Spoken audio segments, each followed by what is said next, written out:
2014년 10월 8일 오전 9시 12분 강원도 홍천군 내촌면 수령리로 들어가는 산길에는 전날부터 내린 비가 아직 마르지 않고 있었다. 낡은 회색 승용차 한 대가 지늘기 깊게 펜 비포장도로를 천천히 올라갔다. 바퀴가 웅덩이를 지날 때마다 누런 흙탕물이 양옆으로 튀었다. 길 아래로는 용담천의 검은 물줄기가 안개 속에서 모습을 드러냈다가 이내 사라지기를 반복했다. 운전대를 잡고 있던 강미선은 몇 번이나 휴대전화를 확인했다. 통화기록 맨 위에는 같은 이름이 줄지어 있었다. 강태진 오빠. 10월 3일 오후 8시 14분, 10월 4일 오전 7시 32분, 10월 5일 오후 11시 06분. 그 뒤로도 하루에 4번, 많게는 7번씩 전화를 걸었다. 그러나 수화기 너머에서는 사람이 전화를 받지 못한다는 안내음만 반복됐다. 메시지는 전송되었지만 읽음 표시가 뜨지 않았다. 처음 이틀 동안 미선은 오빠가 산속에서 일을 하느라 전화를 확인하지 못하는 것이라고 생각했다. 태진은 원래 한번 일에 몰두하면 시간 감각을 잃는 사람이었다. 산양삼의 흙 상태를 살피다가 해가 지는 것도 모르고 밤늦게서야 라면으로 끼니를 때우는 날이 많았다. 하지만 사흘째부터는 마음속에서 설명하기 어려운 불안이 자라기 시작했다. 태진은 가족에게 자주 연락하는 사람은 아니었지만 연락을 끊는 사람도 아니었다.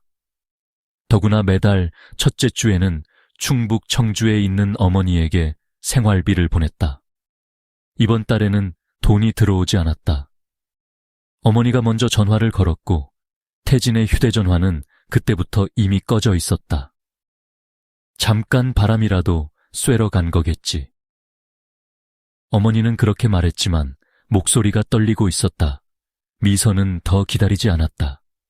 그녀는 새벽 5시에 청주를 출발해 3시간이 넘도록 운전한 끝에 수령리 산양삼밭에 도착했다. 철제 대문은 잠겨있지 않았다. 한쪽 경첩이 내려앉은 문이 바람에 밀려 아주 조금씩 움직이고 있었다. 문이 움직일 때마다 녹슨 쇠가 긁히는 날카로운 소리가 산비탈에 울렸다. 미선은 차에서 내려 대문을 밀었다. 오빠? 대답은 없었다. 비닐과 검은 차광막으로 덮인 산양삼 재배지가 산비탈을 따라 길게 이어져 있었다. 수백 개의 나무 기둥과 그 위에 얹힌 차광막이 안개 속에서 기묘한 그림자를 만들고 있었다. 바람이 불 때마다 축축한 천이 부풀었다가 가라앉으며 마치 안쪽에서 누군가 천천히 숨을 쉬는 것처럼 보였다. 강태진, 미선이 다시 불렀다. 이번에는 자신의 목소리만이 산에 부딪혀 되돌아왔다. 그녀는 대문 가까이에 설치된 수도관 쪽으로 걸어갔다. 자동 급수기에 전원 표시등이 꺼져 있었다. 호스를 들어보니 안에는 물이 한 방울도 남아있지 않았다. 낮은 쪽 밭에는 잎끝이 노랗게 변한 산양삼이 군데군데 보였다. 일부 줄기는 축 늘어져 흙 위에 닿아 있었다. 미선은 걸음을 멈췄다. 태진이 이 광경을 보고도 가만히 있을 리 없었다. 그는 산양삼을 사람처럼 다뤘다. 잎 한 장이 뒤틀려도 원인을 찾을 때까지 잠을 자지 않았고 비가 많이 오는 날에는 한밤중에도 산을 올라 배수로를 확인했다. 그런 사람이 며칠씩 물을 끊어 놓았다는 것은 말이 되지 않았다. 재배지 한가운데에는 태진이 숙소로 사용하던 작은 목조주택이 있었다. 현관 앞에는 그의 오토바이가 세워져 있었다. 검은색 헬멧도 손잡이에 그대로 걸려 있었다. 앞바퀴와 흙바디에는 마른 지늘기 굳어 있었고 안장 위에는 낙엽 2장이 겹쳐져 있었다. 미선은 더욱 불안해졌다. 태진은 읍내에 나갈 때도 오토바이를 탔다. 이곳에서 버스 정류장까지는 걸어서 1시간이 넘게 걸렸다. 오토바이가 있다는 것은 적어도 스스로 멀리 떠나지는 않았다는 의미였다. 현관문은 닫혀 있었지만 잠기지 않았다. 문을 열자 오래 닫혀있던 방 특유의 냄새가 밀려나왔다. 눅눅한 나무 냄새와 식어버린 음식 냄새, 젖은 작업복에서 나는 흙냄새가 한데 섞여 있었다. 오빠, 나왔어. 미선은 신발을 벗지도 않고 안으로 들어갔다. 거실 겸 주방에는 심하게 어질러진 흔적이 없었다. 식탁 위에는 반쯤 먹다 남긴 컵라면 하나가 놓여 있었다. 국물은 모두 말라붙어 갈색 자국만 남아 있었다. 젓가락은 바닥에 떨어져 있었다. 벽에 걸린 달력에는 9월 30일 날짜 붉은 동그라미가 그려져 있었다. 그 아래에는 볼펜으로 짧은 문장이 적혀 있었다. 저녁 7시 서 사장. 미선은 그 글자를 잠시 바라보았다. 서 사장. 이 땅의 주인인 서혜란을 말하는 것 같았다. 미선도 두어 번 이름을 들은 적이 있었다. 태진은 그녀를 땅 문제에 지나치게 까다로운 여자라고 말했다. 임대료를 올리는 문제로 몇 차례 말다툼을 했다는 이야기도 했다. 하지만 저녁 7시에 따로 만날 만큼 급한 일이 있었는지는 알 수 없었다. 미선은 달력을 휴대전화로 찍었다. 침실로 들어가자 이불은 반쯤 접힌 상태였다. 장롱 안에는 옷과 속옷이 그대로 있었다. 서랍에는 통장과 도장이 있었고 침대 옆 작은 상자에는 현금 120만 원이 들어있었다. 여행을 떠난 사람의 방이 아니었다. 욕실에는 칫솔과 면도기가 그대로 놓여 있었고 작업화 2켤레도 현관에 나란히 있었다. 태진이 늘 입던 진회색 작업복 한 벌만 보이지 않았다. 미선은 침대 앞에서 한참 서 있었다. 오빠와 마지막으로 통화한 것은 9월 30일 오후 4시 무렵이었다. 태진은 평소와 크게 다르지 않은 목소리로 날씨 이야기를 했다. 산의 안개가 심해졌고 며칠 사이 기온이 떨어져 뿌리가 상할까 걱정이라고 했다. 그러다가 통화를 끊기 직전 이상한 말을 덧붙였다. 미선아, 이번 수확만 끝나면 나도 여기 정리할지 몰라. 갑자기 왜? 사람 하나를 잘못 믿었어. 누구? 잠시 침묵이 흘렀다. 태진은 낮게 웃었다. 기분이 좋아서 웃는 소리는 아니었다. 내가 너무 오래 봐준 사람이 있어. 이번에는 반드시 대가를 치르게 할 거야. 미선이 무슨 뜻이냐고 다시 물었지만 태진은 일이 있다며 전화를 끊었다. 그때는 단순한 임대료 분쟁이나 거래 문제라고 생각했다. 그러나 텅 빈 방에 혼자 서서 그 말을 떠올리자 의미가 완전히 달라졌다. 미선은 즉시 112에 신고했다. 홍천경찰서 내촌파출소 경찰관 2명이 먼저 도착했고 1시간 뒤 형사들이 합류했다. 현장 책임자는 홍천경찰서 강력팀장 한재필이었다.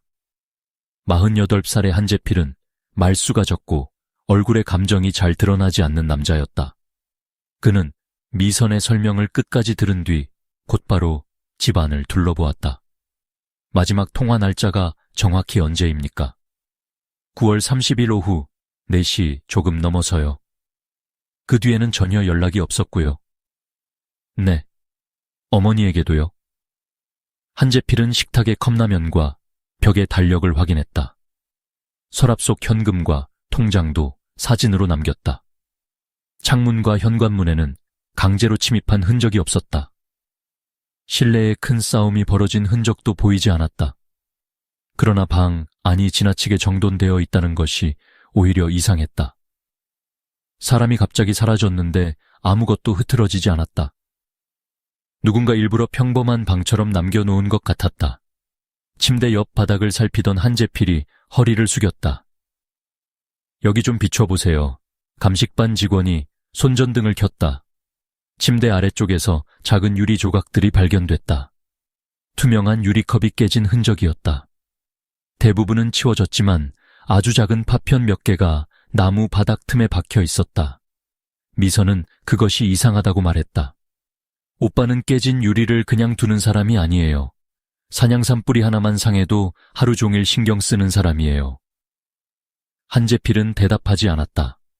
그는 식탁 가장자리에 길고 희미한 긁힘도 발견했다. 마치 무거운 물체가 한 번 세게 부딪혔다가 끌려간 듯한 흔적이었다. 하지만 혈흔은 나오지 않았다. 초동수사팀은 우선 단순 실종 가능성을 열어두었다. 태진에게는 뚜렷한 채무가 없었다. 최근 통장에서 큰돈이 빠져나간 기록도 없었다. 여권은 방 안에 있었고 신용카드도 사용되지 않았다. 주변 사람들은 그가 조용하고 성실했으며 다른 사람과 심각한 원한을 맺을 성격이 아니라고 말했다. 오후가 되자 경찰은 산양산밭 전체와 주변 임도를 수색하기 시작했다. 마을 주민들에게 태진의 사진이 전달됐다. 버스터미널과 병원, 여관에도 수배의 협조가 요청됐다. 인근 계곡과 절벽 아래에는 구조대가 투입됐다. 그날 저녁, 경찰은 태진을 마지막으로 목격한 두 사람을 찾았다. 수령리 입구의 농자재 상점 주인은 9월 30일 오후 2시쯤 태진이 유기질 비료를 사갔다고 진술했다. 태진은 평소와 다르지 않았으며 다음 주에 산양삼 일부를 시험 수확할 계획이라고 말했다. 오후 5시 40분쯤에는 마을 슈퍼 주인이 태진의 오토바이를 봤다. 그는 도로 건너편에서 아는 사람과 마주치자 가볍게 고개를 숙여 인사한 뒤 산양산밭 쪽으로 올라갔다. 그 이후 태진을 본 사람은 없었다. 다만 산 아래에 사는 72살 주민 최봉식이 이상한 이야기를 했다. 그날 밤 10시가 넘어서 트럭 한 대가 올라갔어. 어떤 트럭이었습니까? 작은 봉고차였지. 색깔은 어두웠고 비가 와서 번호는 못 봤어. 어느 쪽으로 갔습니까? 노인은 산양산밭 반대편의 좁은 길을 손가락으로 가리켰다. 그 길은 오래전에 폐쇄된 산양삼 건조창고와 용담천 아래의 농업 폐기물 적치장으로 이어졌다. 그 시간에는 거기로 갈 일이 없어요. 창고도 몇 년째 비어 있는데.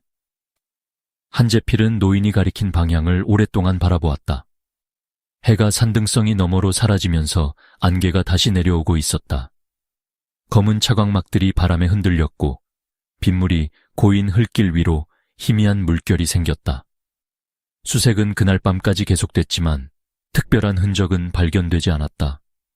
이튿날부터 경찰과 소방대원, 의용소방대, 마을 주민까지 합쳐 100명이 넘는 인원이 산을 뒤졌다. 버려진 우물과 비닐하우스, 계곡의 바위 틈까지 확인했다. 하지만 태진은 어디에도 없었다. 수색 엿새째인 10월 13일 밤, 경찰견 한 마리가 용담천으로 내려가는 비탈길에서 갑자기 움직임을 멈췄다. 견주는 개를 앞으로 끌었지만 경찰견은 낮은 신음만 흘리며 뒤로 물러났다. 잠시 후 녀석은 길가의 진흙 냄새를 맡더니 바닥을 미친 듯이 긁기 시작했다.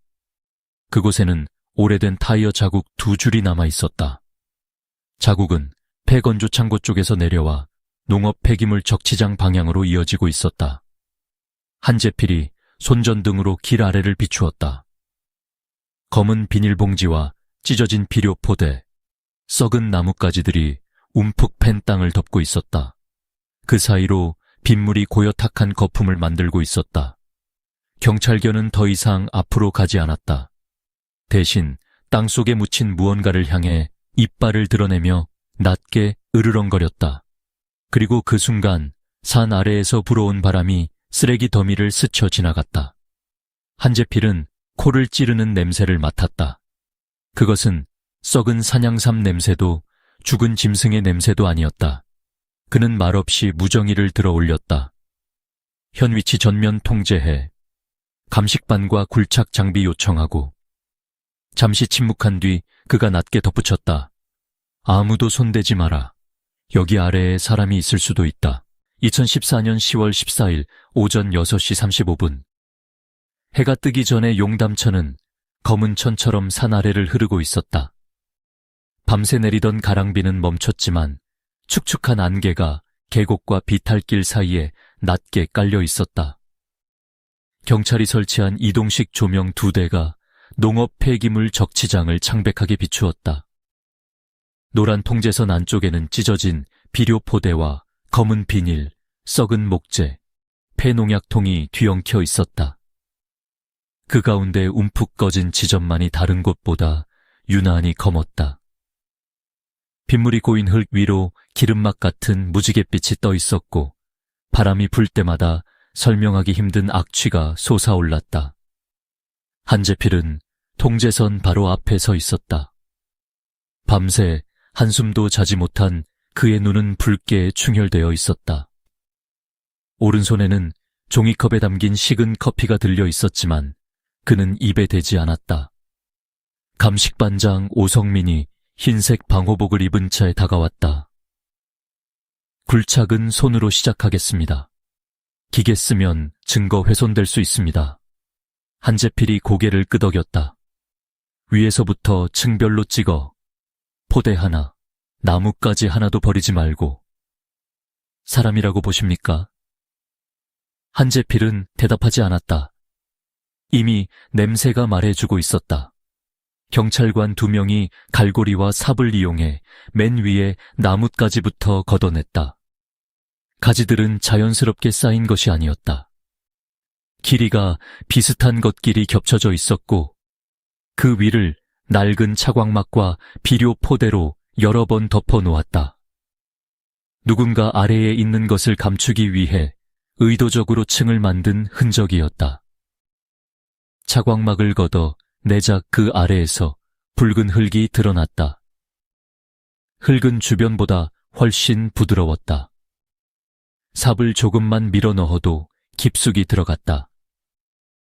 파낸 흙에서는 잘게 부서진 산양삼 뿌리와 톱밥, 검은 머리카락처럼 보이는 가느다란 섬유가 섞여 나왔다. 오전 7시 18분. 한 감시교원이 갑자기 손을 멈췄다. 잠깐만요.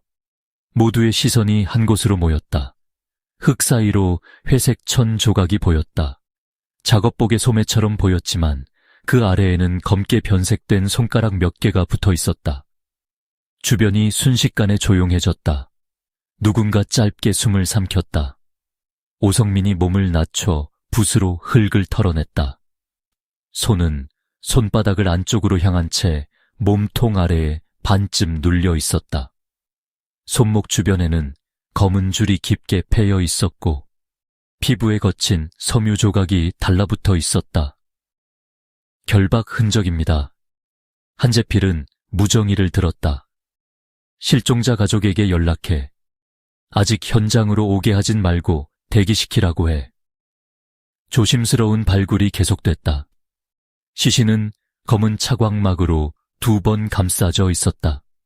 바깥쪽에는 녹색 플라스틱 끈이 여러 차례 묶여 있었고 안쪽에는 산양삼밭에서 사용하는 그물망이 몸 전체를 휘감고 있었다. 머리는 오른쪽으로 꺾인 채 어깨에 붙어 있었다. 얼굴은 심하게 부어 원래 모습을 알아보기 어려웠다. 입 주변과 코 아래에는 검붉은 얼룩이 굳어 있었고 왼쪽 뺨에는 길게 찢어진 상처가 남아 있었다. 시신이 완전히 드러났을 때 현장에 있던 젊은 순경 하나가 고개를 돌리고 헛구역질했다. 2 팔은 등 뒤로 꺾여 있었다. 손목에는 나일론 밧줄이 감겨 있었고 매듭은 빠르게 묶은 것이 아니라 여러 번 조여 만든 형태였다. 발목도 같은 종류의 밧줄로 결박되어 있었다. 오른쪽 다리는 무릎 아래가 부자연스럽게 휘어져 있었다. 한재필은 얼굴보다 손을 먼저 확인했다. 오른손은 굳게 주먹을 쥐고 있었다. 손가락을 억지로 펴지 않도록 감식반이 그대로 보존했다. 손가락 사이에서는 검은 머리카락 여러 가닥이 삐져나와 있었다. 머리카락 일부에는 마른 조직 같은 것이 붙어 있었다. 오성민이 낮은 목소리로 말했다. 누군가와 몸싸움을 한 것 같습니다. 한재필의 시선이 머리카락에 머물렀다. 죽기 직전의 사람이 마지막으로 붙잡은 것이었다. 오전 9시가 가까워지자 강미선이 현장에 도착했다. 경찰은 그녀를 통제선에서 멀리 떨어진 임시천막으로 안내했다. 미선은 차에서 내릴 때부터 이미 상황을 짐작한 얼굴이었다. 찾았어요? 한재필은 바로 대답하지 못했다. 신원 확인이 필요합니다. 오빠예요. 아직 단정할 수 없습니다. 미선은 한재필의 뒤쪽을 바라보았다. 감시교원들이 들건 위에 검은 가림막을 세우고 있었고 그 주변으로 사진 촬영용 플래시가 반복해서 터졌다. 그녀의 입술이 떨렸다. 그 사람, 입술 위에 흉터가 있어요. 어릴 때 깨진 병에 베어서 생긴 거예요. 한재필은 잠시 침묵하다가 말했다. 확인해 보겠습니다. 시신은 오전 10시 22분 홍천 군의료원으로 옮겨졌다. 부패가 상당히 진행된 상태였지만 입술 위에는 오래된 봉합 흉터가 남아 있었다. 왼손 약지에는 강미선이 기억하는 은색 반지가 끼워져 있었다. 반지 안쪽에는 TJ라는 영문 이니셜이 새겨져 있었다. 미선은 유리창 너머로 시신을 확인했다. 그녀는 처음에는 아무 말도 하지 않았다. 눈을 크게 뜬 채 들것 위에 누운 사람을 바라봤다. 얼굴은 달라져 있었지만 손등의 작은 화상 자국과 왼쪽 귀에 접힌 모양은 기억 속 오빠와 같았다. 맞아요. 그녀의 목소리가 거의 들리지 않았다. 우리 오빠예요. 말이 끝나자 미선의 무릎이 꺾였다. 곁에 있던 여성 경찰관이 급히 팔을 붙잡았다. 그녀는 울지도 못한 채 입만 벌리고 있었다. 몇 초 뒤 참았던 숨이 한꺼번에 터져 나왔다. 왜 저기 있었어요? 아무도 대답할 수 없었다. 우리 오빠가 왜 쓰레기 밑에 있었냐고요. 그날 오후부터 부검이 시작됐다.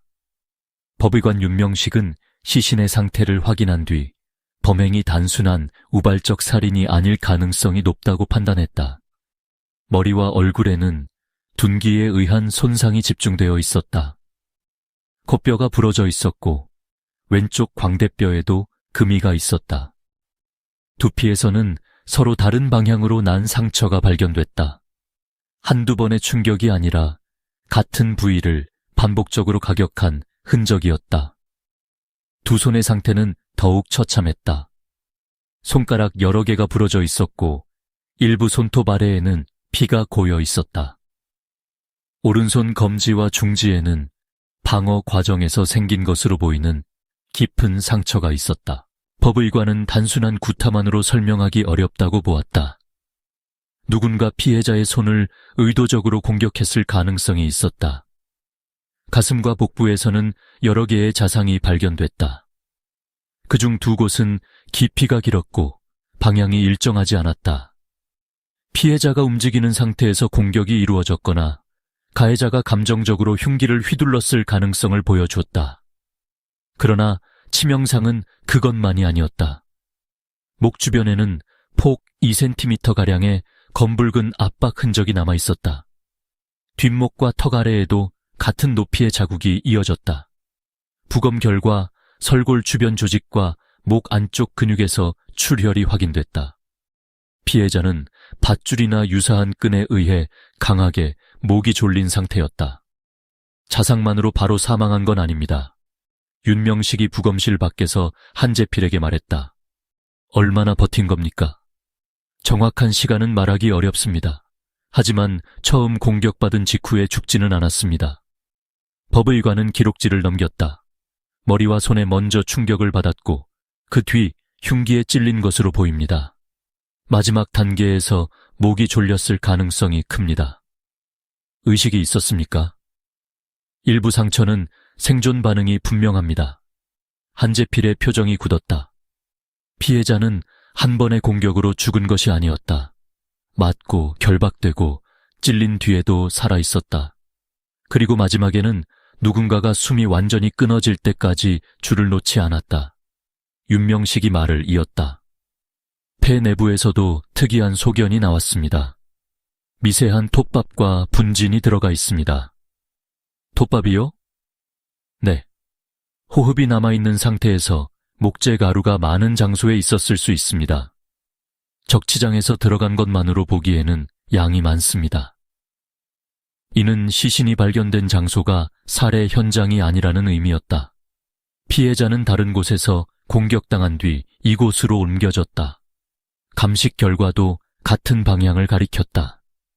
강태진의 작업복과 신발에는 적치장의 검은 진흙 외에도 밝은 갈색 톱밥이 붙어 있었다. 허리 부분에서는 미세한 철가루가 발견됐다. 옷깃에는 오래된 청록색 페인트 조각이 남아 있었다. 해당 페인트는 이미 몇 년 전 생산이 중단된 공업용 도료였다. 산양삼밭의 목조주택에는 같은 색이 사용되지 않았다. 한재필은 곧바로 주변의 창고와 농업시설을 전수조사하도록 지시했다. 특히 최봉식 노인이 언급했던 폐건조 창고가 우선 대상이 됐다. 오후 4시 10분 수사팀은 용담천 위쪽 산길에 있는 오래된 건조 창고에 도착했다. 창고는 콘크리트 기초 위에 목재와 얇은 철판으로 지어진 건물이었다. 외벽은 군데군데 녹슬어 있었고 창문 대부분은 나무 판자로 막혀 있었다. 정문에는 자물쇠가 걸려 있었다. 하지만 자물쇠만 지나치게 새 것이었다. 주변 문짝에는 오랜 세월 쌓인 먼지와 녹이 있었는데 은색 자물쇠에는 빗물 자국조차 거의 없었다. 최근에 바꾼 겁니다. 오성민이 말했다. 창고의 소유자는 서혜란의 남편 명의로 되어 있었다. 과거 산양삼과 약초를 말리는 시설로 사용됐지만 약 4년 전부터 방치된 것으로 신고되어 있었다. 경찰은 긴급 압수수색 절차를 밟은 뒤 자물쇠를 절단했다. 문이 열리자 안쪽에서 눅눅한 나무와 오래된 약초 냄새가 밀려나왔다. 바닥에는 먼지가 쌓여 있었지만 중앙 부분만 색이 달랐다. 넓은 직사각형 모양으로 나무판이 젖어 있었고 일부는 최근 강한 세제로 닦은 것처럼 표면이 희게 벗겨져 있었다. 벽 쪽에는 낡은 철제 의자가 쓰러져 있었다. 의자 앞쪽 두 다리는 바깥으로 휘어져 있었다. 팔걸이에는 검은 줄이 여러 번 감겼다가 풀린 듯한 자국이 남아 있었다. 한재필은 의자 옆에 쪼그려 앉았다. 바닥에는 긴 긁힘이 있었다. 의자가 사람이 앉은 상태로 여러 차례 끌려간 흔적처럼 보였다. 감식반이 시약을 분사했다. 불을 끄자 바닥 곳곳에서 푸른빛이 떠올랐다. 처음에는 점처럼 보이던 빛이 점차 넓어졌다. 의자 주변, 벽 아래, 출입문 방향까지 불규칙한 흔적이 이어졌다. 누군가 물과 세제로 닦아냈지만 완전히 지우지는 못했다. 창고 내부에는 생각보다 많은 피가 남아 있었다. 한재필은 푸른빛으로 물든 바닥을 한동안 바라봤다. 그는 이제 강태진이 어디서 죽었는지 알고 있었다. 하지만 누가 이곳으로 불러냈고 왜 그렇게 오랫동안 공격했는지는 여전히 알 수 없었다. 창고 안쪽의 작은 소각통에서는 탄 밧줄 조각과 검은 천 조각이 발견됐다. 철제 기둥의 페인트는 피해자 옷에서 나온 청록색 조각과 색상이 일치했다. 또한 바닥 틈에서는 손톱처럼 보이는 작은 조직 한 점이 나왔다. 모든 것이 이곳을 가리키고 있었다. 그런데 이상한 점이 하나 있었다. 강태진의 목조주택에서 발견된 컵 조각과 식탁의 긁힘은 창고에서 벌어진 범행과 직접 연결되지 않았다. 누군가 피해자가 사라진 뒤 그의 집에 들어갔을 가능성이 있었다. 그날 밤 한재필은 다시 산양삼밭의 숙소로 돌아갔다. 그는 사라진 휴대전화, 찢긴 수첩 2장, 서 사장이라고 적힌 달력을 처음부터 다시 살폈다. 침대 옆 장롱을 움직이자 벽과 가구 사이에서 이상한 마찰음이 났다. 한재필은 손전등을 비추었다. 장롱 뒤쪽 나무판 하나가 다른 부분보다 새 것이었다. 못을 뽑자 손바닥만한 공간이 드러났다. 그 안에는 투명 비닐에 쌓인 값싼 휴대전화 한 대가 들어있었다. 전원이 꺼진 오래된 폴더폰이었다. 배터리를 분리하자 그 아래에서 작은 유심칩과 접힌 메모지가 나왔다. 메모지에는 번호 2개가 적혀 있었다. 하나는 끝자리가 357인 번호, 다른 하나는 끝자리가 422인 번호였다. 그리고 맨 아래에는 볼펜을 눌러 쓴 짧은 문장이 남아 있었다. 혜란이 또 거짓말했다. 한재필은 메모지를 증거봉투에 넣었다. 창밖에서는 검은 차광막이 바람에 부딪히는 소리가 들려왔다. 지금까지 경찰이 찾고 있던 것은 강태진을 증오한 사람이었다. 하지만 그 순간 한재필은 생각을 바꿨다. 이 사건의 시작은 증오가 아니었다. 누군가가 오랫동안 숨겨온 관계, 밤마다 주고받은 전화, 그리고 끝내 드러나서는 안 되었던 거짓말이었다. 10월 15일 오전 8시 40분. 홍천경찰서 강력팀 사무실에는 밤새 식지 않은 커피 냄새와 젖은 종이 냄새가 뒤섞여 있었다. 창밖으로는 가을비가 쉼없이 내렸다. 회색 빗물이 유리창을 타고 흘러내리면서 맞은편 건물의 윤곽을 기괴하게 일그러뜨렸다. 한재필은 책상 위에 놓인 오래된 폴더폰을 바라보고 있었다. 강태진의 숙소 장롱 뒤에서 발견된 휴대전화였다. 가족도 존재를 몰랐고 태진이 평소 사용하던 번호와도 달랐다. 전원이 꺼진 채 비닐에 쌓여 숨겨져 있었다는 사실만으로도 이 전화기가 단순한 업무용이 아니라는 것은 분명했다. 디지털 포렌식 팀이 복구한 자료가 새벽에 도착했다. 휴대전화 내부에는 저장된 사진도 문자 메시지도 거의 남아있지 않았다. 대부분 수동으로 삭제되어 있었다. 그러나 통화 기록과 기지국 접속 흔적까지 완전히 지우지는 못했다. 한재필은 출력된 통신자료의 첫 장을 넘겼다. 강태진이 비밀 전화의 번호를 개통한 날짜는 2014년 2월 18일이었다. 설 연휴가 끝난 직후였다. 이후 약 8달 동안 그 번호로 연락한 사람은 극히 적었다. 농자재 상인이나 산양삼 유통업자의 번호는 하나도 없었다. 통화의 대부분은 끝자리 0412번인 한 번호에 집중되어 있었다. 총 108회. 그중 72회가 밤 10시 이후였고 가장 늦은 통화는 새벽 2시 37분에 시작됐다. 한 번 통화하면 짧게는 5분, 길게는 34분까지 이어졌다. 단순한 임대료 협의나 토지 관리 문제라고 보기에는 지나치게 빈번하고 은밀했다. 특히 강태진이 사라진 9월 30일에는 두 번호 사이에 4차례 통화가 있었다. 오후 1시 53분, 오후 4시 08분, 오후 6시 21분, 그리고 밤 9시 46분. 마지막 통화는 강태진이 다른 사람에게 목격된 뒤였다. 통화 시간은 불과 17초였다. 한재필은 그 기록에 붉은 선을 그었다.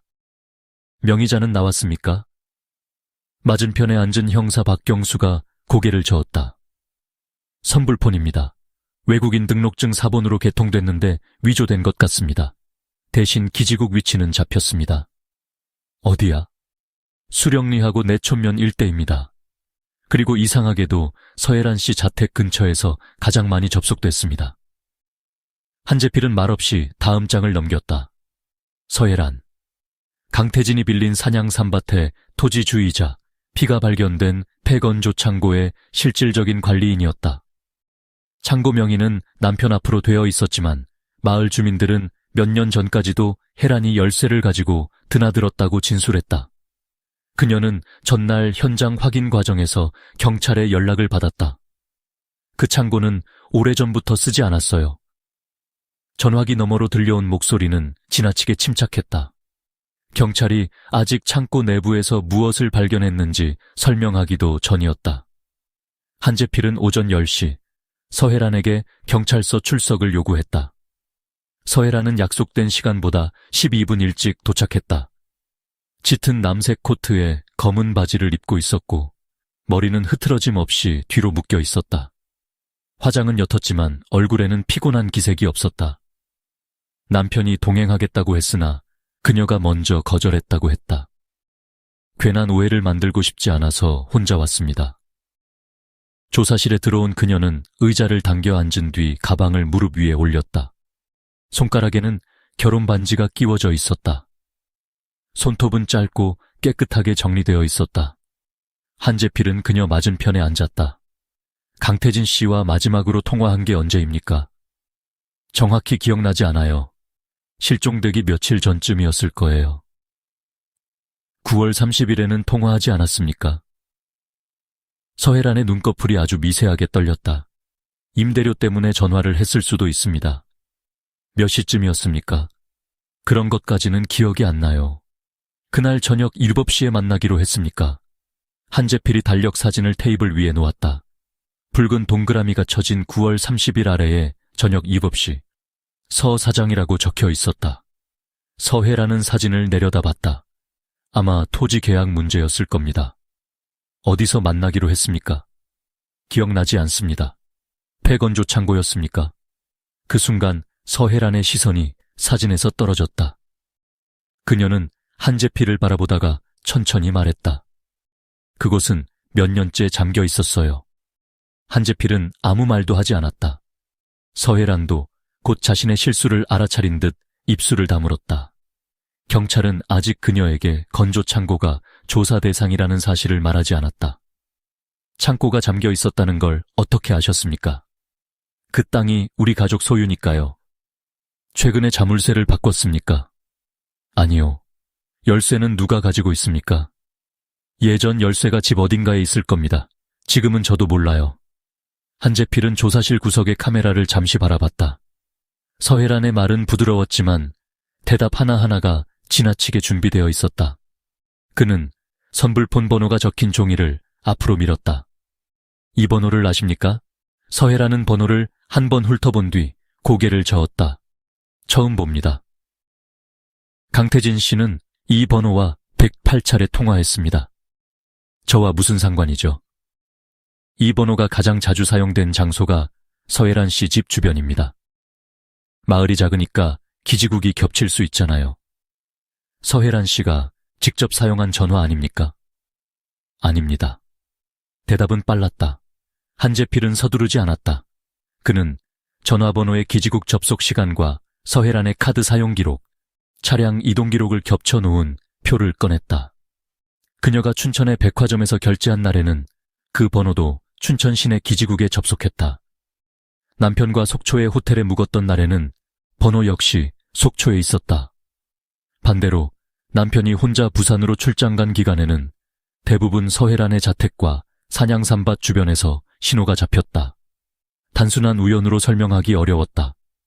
한재필이 말했다. 전화기를 숨겼다고 해서 기록까지 사라지는 건 아닙니다. 서해란의 손가락이 가방 손잡이를 조금 세게 움켜쥐었다. 강태진 씨와 어떤 관계였습니까? 토지주와 임차인 관계였습니다. 새벽 2시에 30분씩 토지 문제를 상의합니까? 그녀는 대답하지 않았다. 서해란 씨, 한재필의 목소리는 낮고 평평했다. 강태진 씨는 맞아 죽었습니다. 손이 묶인 채 흉기에 찔렸고 마지막에는 목이 졸렸습니다. 그가 죽기 직전에 만난 사람이 누구인지 알아야 합니다. 서해란의 얼굴에서 처음으로 혈색이 사라졌다. 그러나 눈물은 보이지 않았다. 제가 죽였다고 생각하세요? 아직은 묻고 있습니다. 저는 사람을 죽일 이유가 없어요. 그럼 왜 비밀 전화가 필요했습니까? 긴 침묵이 이어졌다. 조사실 벽에 걸린 시계 초침 소리가 유난히 크게 들렸다. 서해란은 몇 번 입술을 움직였지만 말을 꺼내지 못했다. 마침내 그녀가 시선을 내렸다. 남편에게 들키면 안 됐으니까요. 무엇을요? 강태진 씨와 연락한 것을요. 그녀는 두 손을 맞잡았다. 우리는 평범한 관계가 아니었습니다. 서해란의 진술에 따르면 두 사람의 관계는 2014년 2월 시작됐다. 설 연휴 직후 그녀가 임대료 문제로 산양삼밭을 찾았을 때 눈이 많이 내렸다. 돌아가는 길이 막히자 태진의 숙소에서 몇 시간을 함께 기다렸고 그날 이후 개인적인 연락을 주고받기 시작했다. 혜라는 남편이 지방 출장을 갈 때마다 태진을 찾아갔다. 두 사람은 마을에서 마주쳐도 서로 모르는 사람처럼 행동했다. 평소에는 토지주와 임차인으로만 대화했고 개인적인 연락은 선불폰으로만 주고받았다. 끝자리 0412번은 서해란의 전화가 맞았다. 하지만 그녀는 관계가 이미 끝났다고 주장했다. 언제 끝났습니까? 8월 말쯤이요. 누가 먼저 끝내자고 했습니까? 제가요. 이유는요. 계속할 수 없었어요. 남편에게 미안했고 태진 씨도 점점 집착하기 시작했습니다. 집착이라면 구체적으로 어떤 행동입니까? 서해란은 잠시 망설였다. 전화에 답하지 않으면 밤새 전화를 했습니다. 집 근처까지 온 적도 있어요. 제가 헤어지자고 하니까 남편에게 모든 걸 말하겠다고 했습니다. 협박했습니까?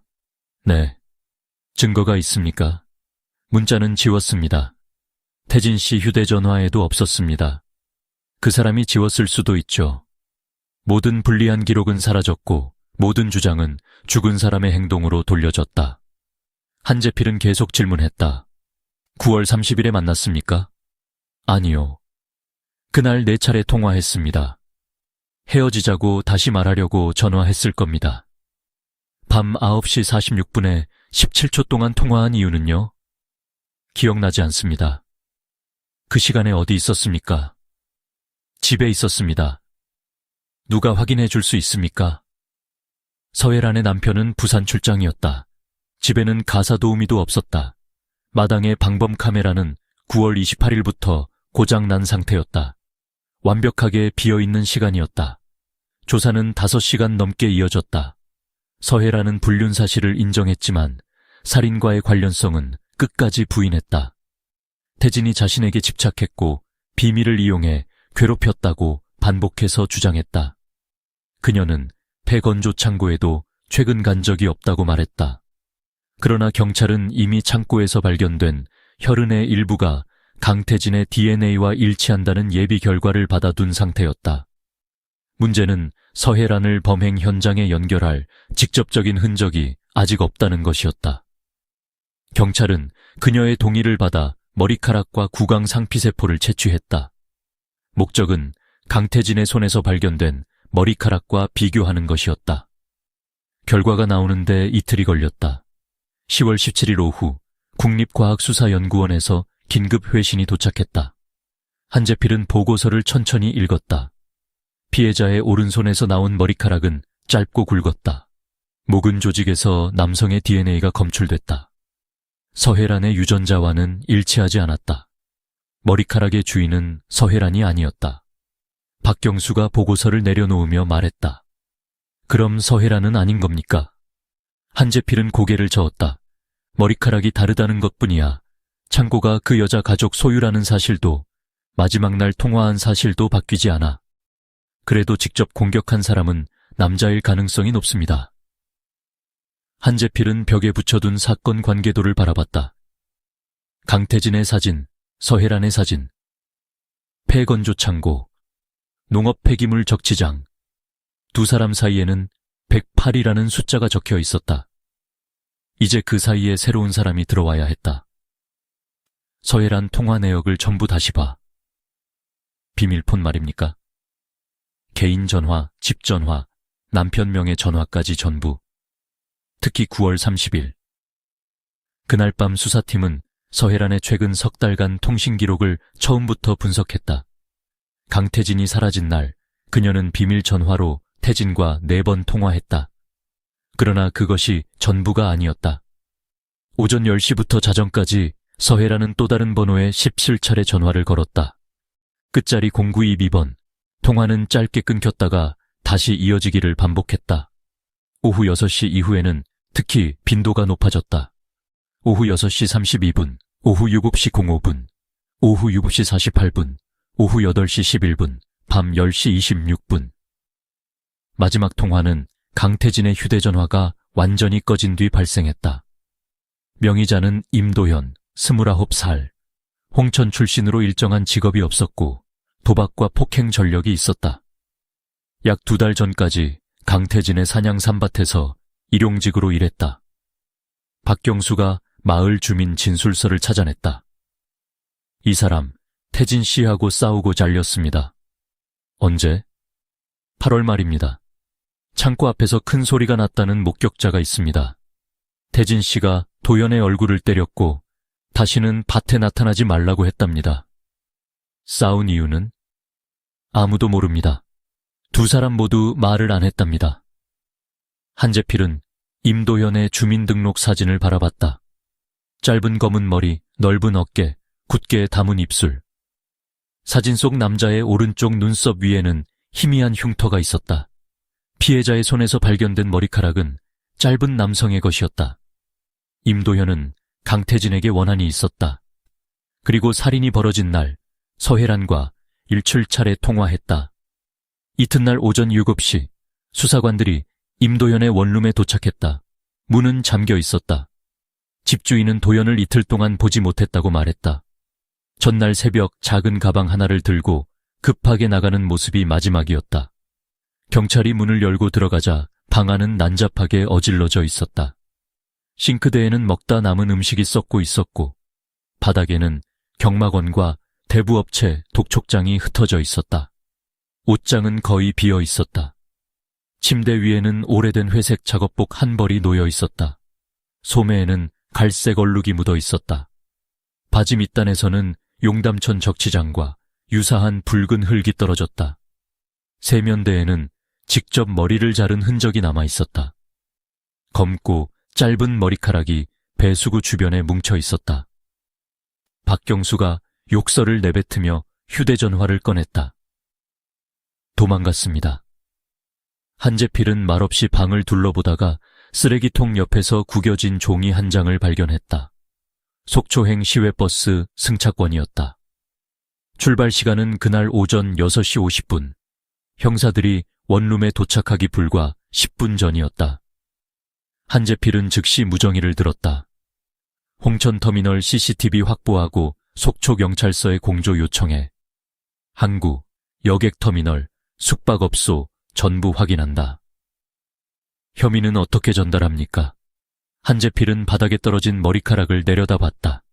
살인사건 중요 참고인. 그는 잠시 말을 멈췄다가 낮게 덧붙였다. 발견 즉시 신병 확보하라고 해. 절대 혼자 접근하지 말고. 같은 시각 속초 시외 버스터미널을 빠져나온 임도현은 모자를 깊게 눌러쓴 채 택시에 올라탔다. 그의 오른손에는 작은 여행 가방이 들려 있었다. 가방 안에는 현금 뭉치와 남의 휴대전화, 피 묻은 손목시계가 들어 있었다. 택시기사가 목적지를 묻자 도현은 한동안 대답하지 않았다. 창밖에는 동해의 잿빛 수평선이 보이기 시작했다. 그는 뒤를 돌아 경찰차가 따라오지 않는지 확인한 뒤 말했다. 항구로 가주세요. 택시가 출발하자 도현은 주머니 속 선불폰을 꺼냈다. 화면에는 한 사람에게서 온 부재중 전화가 6통 찍혀 있었다. 저장된 이름은 없었다. 하지만 그는 그 번호가 누구의 것인지 알고 있었다. 서혜란. 도현은 전화를 걸지 않았다. 대신 휴대전화의 전원을 끄고 창문을 조금 열었다. 차가 해안도로를 달리기 시작하자 그는 선불폰을 받아 쪽으로 던졌다. 작은 전화기는 방파제 아래 검은 물속으로 떨어졌다. 그러나 도현은 알지 못했다.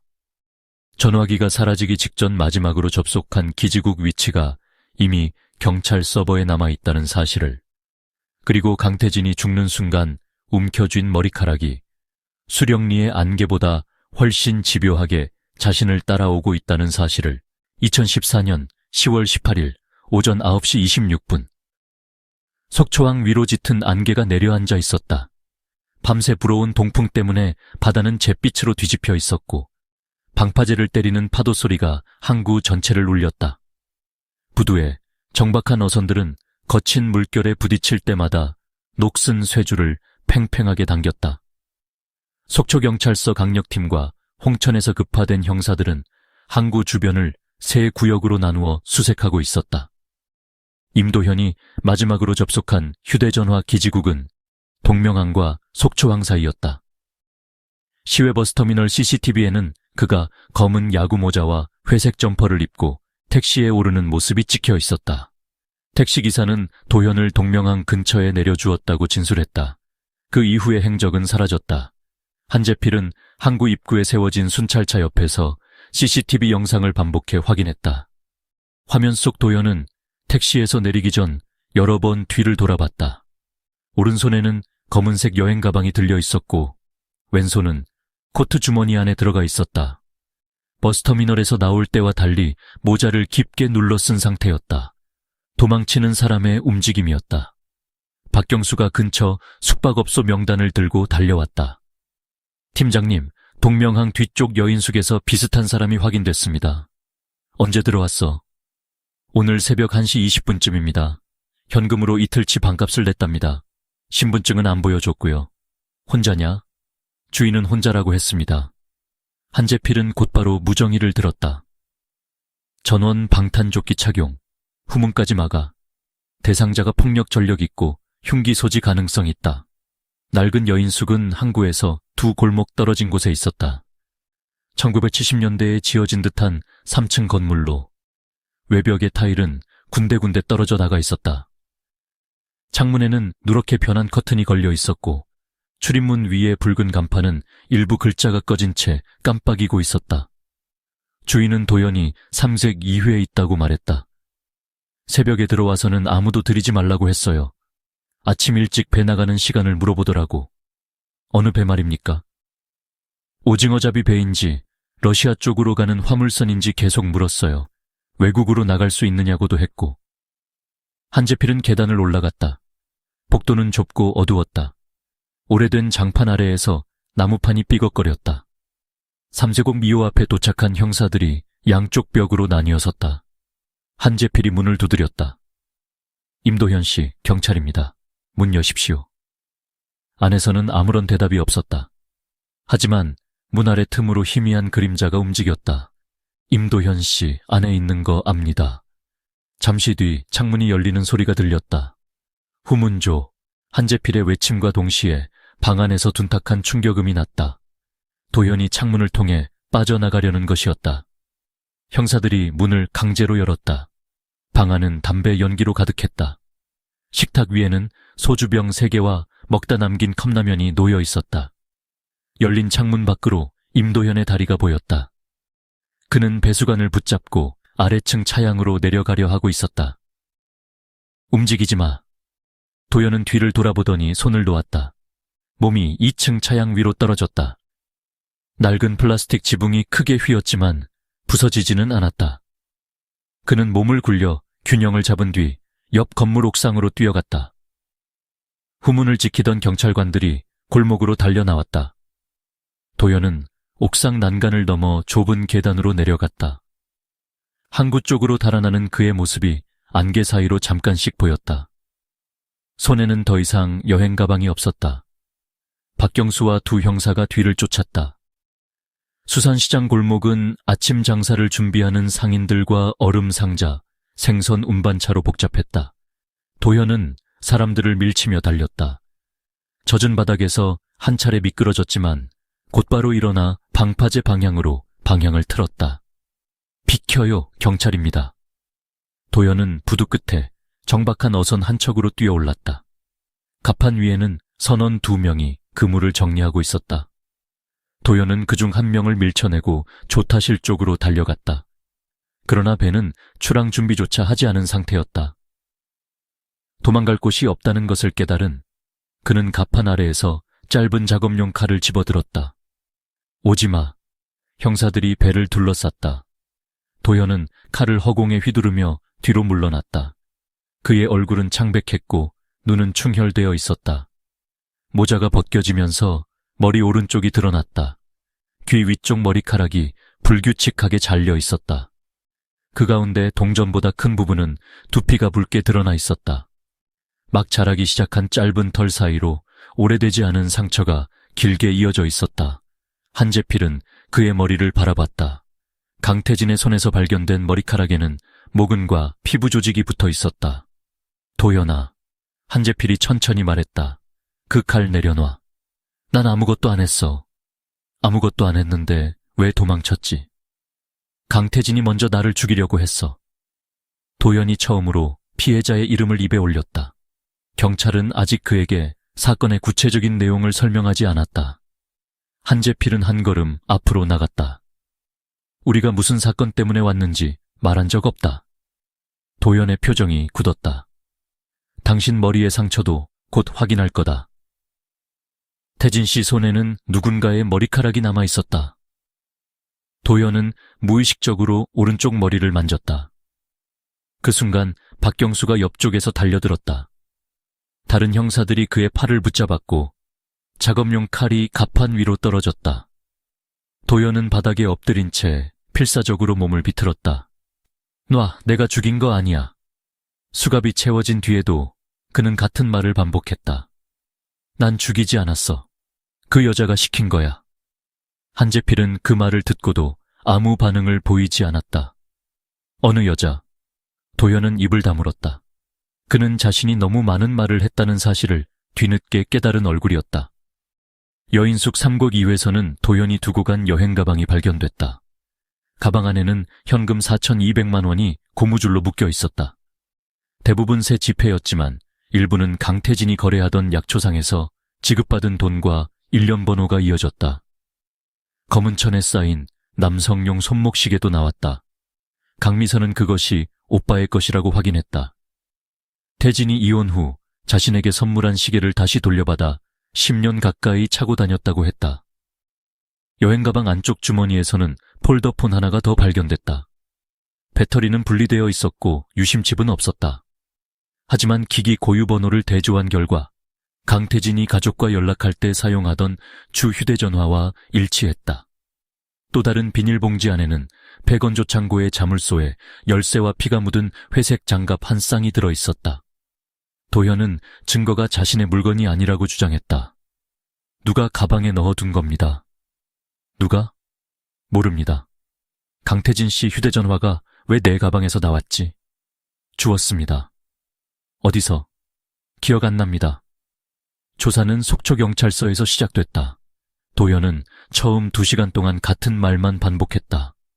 강태진과는 해고 문제로 다툰 적이 있지만 이후 만나지 않았다고 했다. 서혜란과 통화한 것은 밀린 임금을 받기 위해서였다고 주장했다. 한재필은 통화 내역을 책상 위에 놓았다. 밀린 임금 때문에 하루에 17번 전화했나? 그 여자가 계속 전화했습니다. 왜? 모릅니다. 9월 32일 저녁에 어디 있었어? 친구를 만났습니다. 이름은? 도연은 대답하지 못했다. 그가 말한 술집과 PC방을 확인했지만 그를 본 사람은 없었다. 카드 사용 기록도 없었다. 휴대전화는 오후 6시 이후 내촌면 수령리 기지국에 접속했고 밤 10시 41분에는 용담천 인근 기지국에서 신호가 잡혔다. 강태진이 살해되고 시신이 옮겨졌을 것으로 추정되는 시간대와 정확히 겹쳤다. 도연의 머리와 구강에서 채취한 DNA는 긴급 감정으로 국립과학수사연구원에 보내졌다. 결과가 나오기 전 경찰은 그의 원룸과 과거 생활을 조사했다. 도연은 수령리에서 태어났지만 고등학교를 중퇴한 뒤 일정한 직업 없이 공사장과 농가를 떠돌았다. 경마와 불법 스포츠 도박에 빠져 있었고 사채업자에게 약 8천만 원을 빚진 상태였다.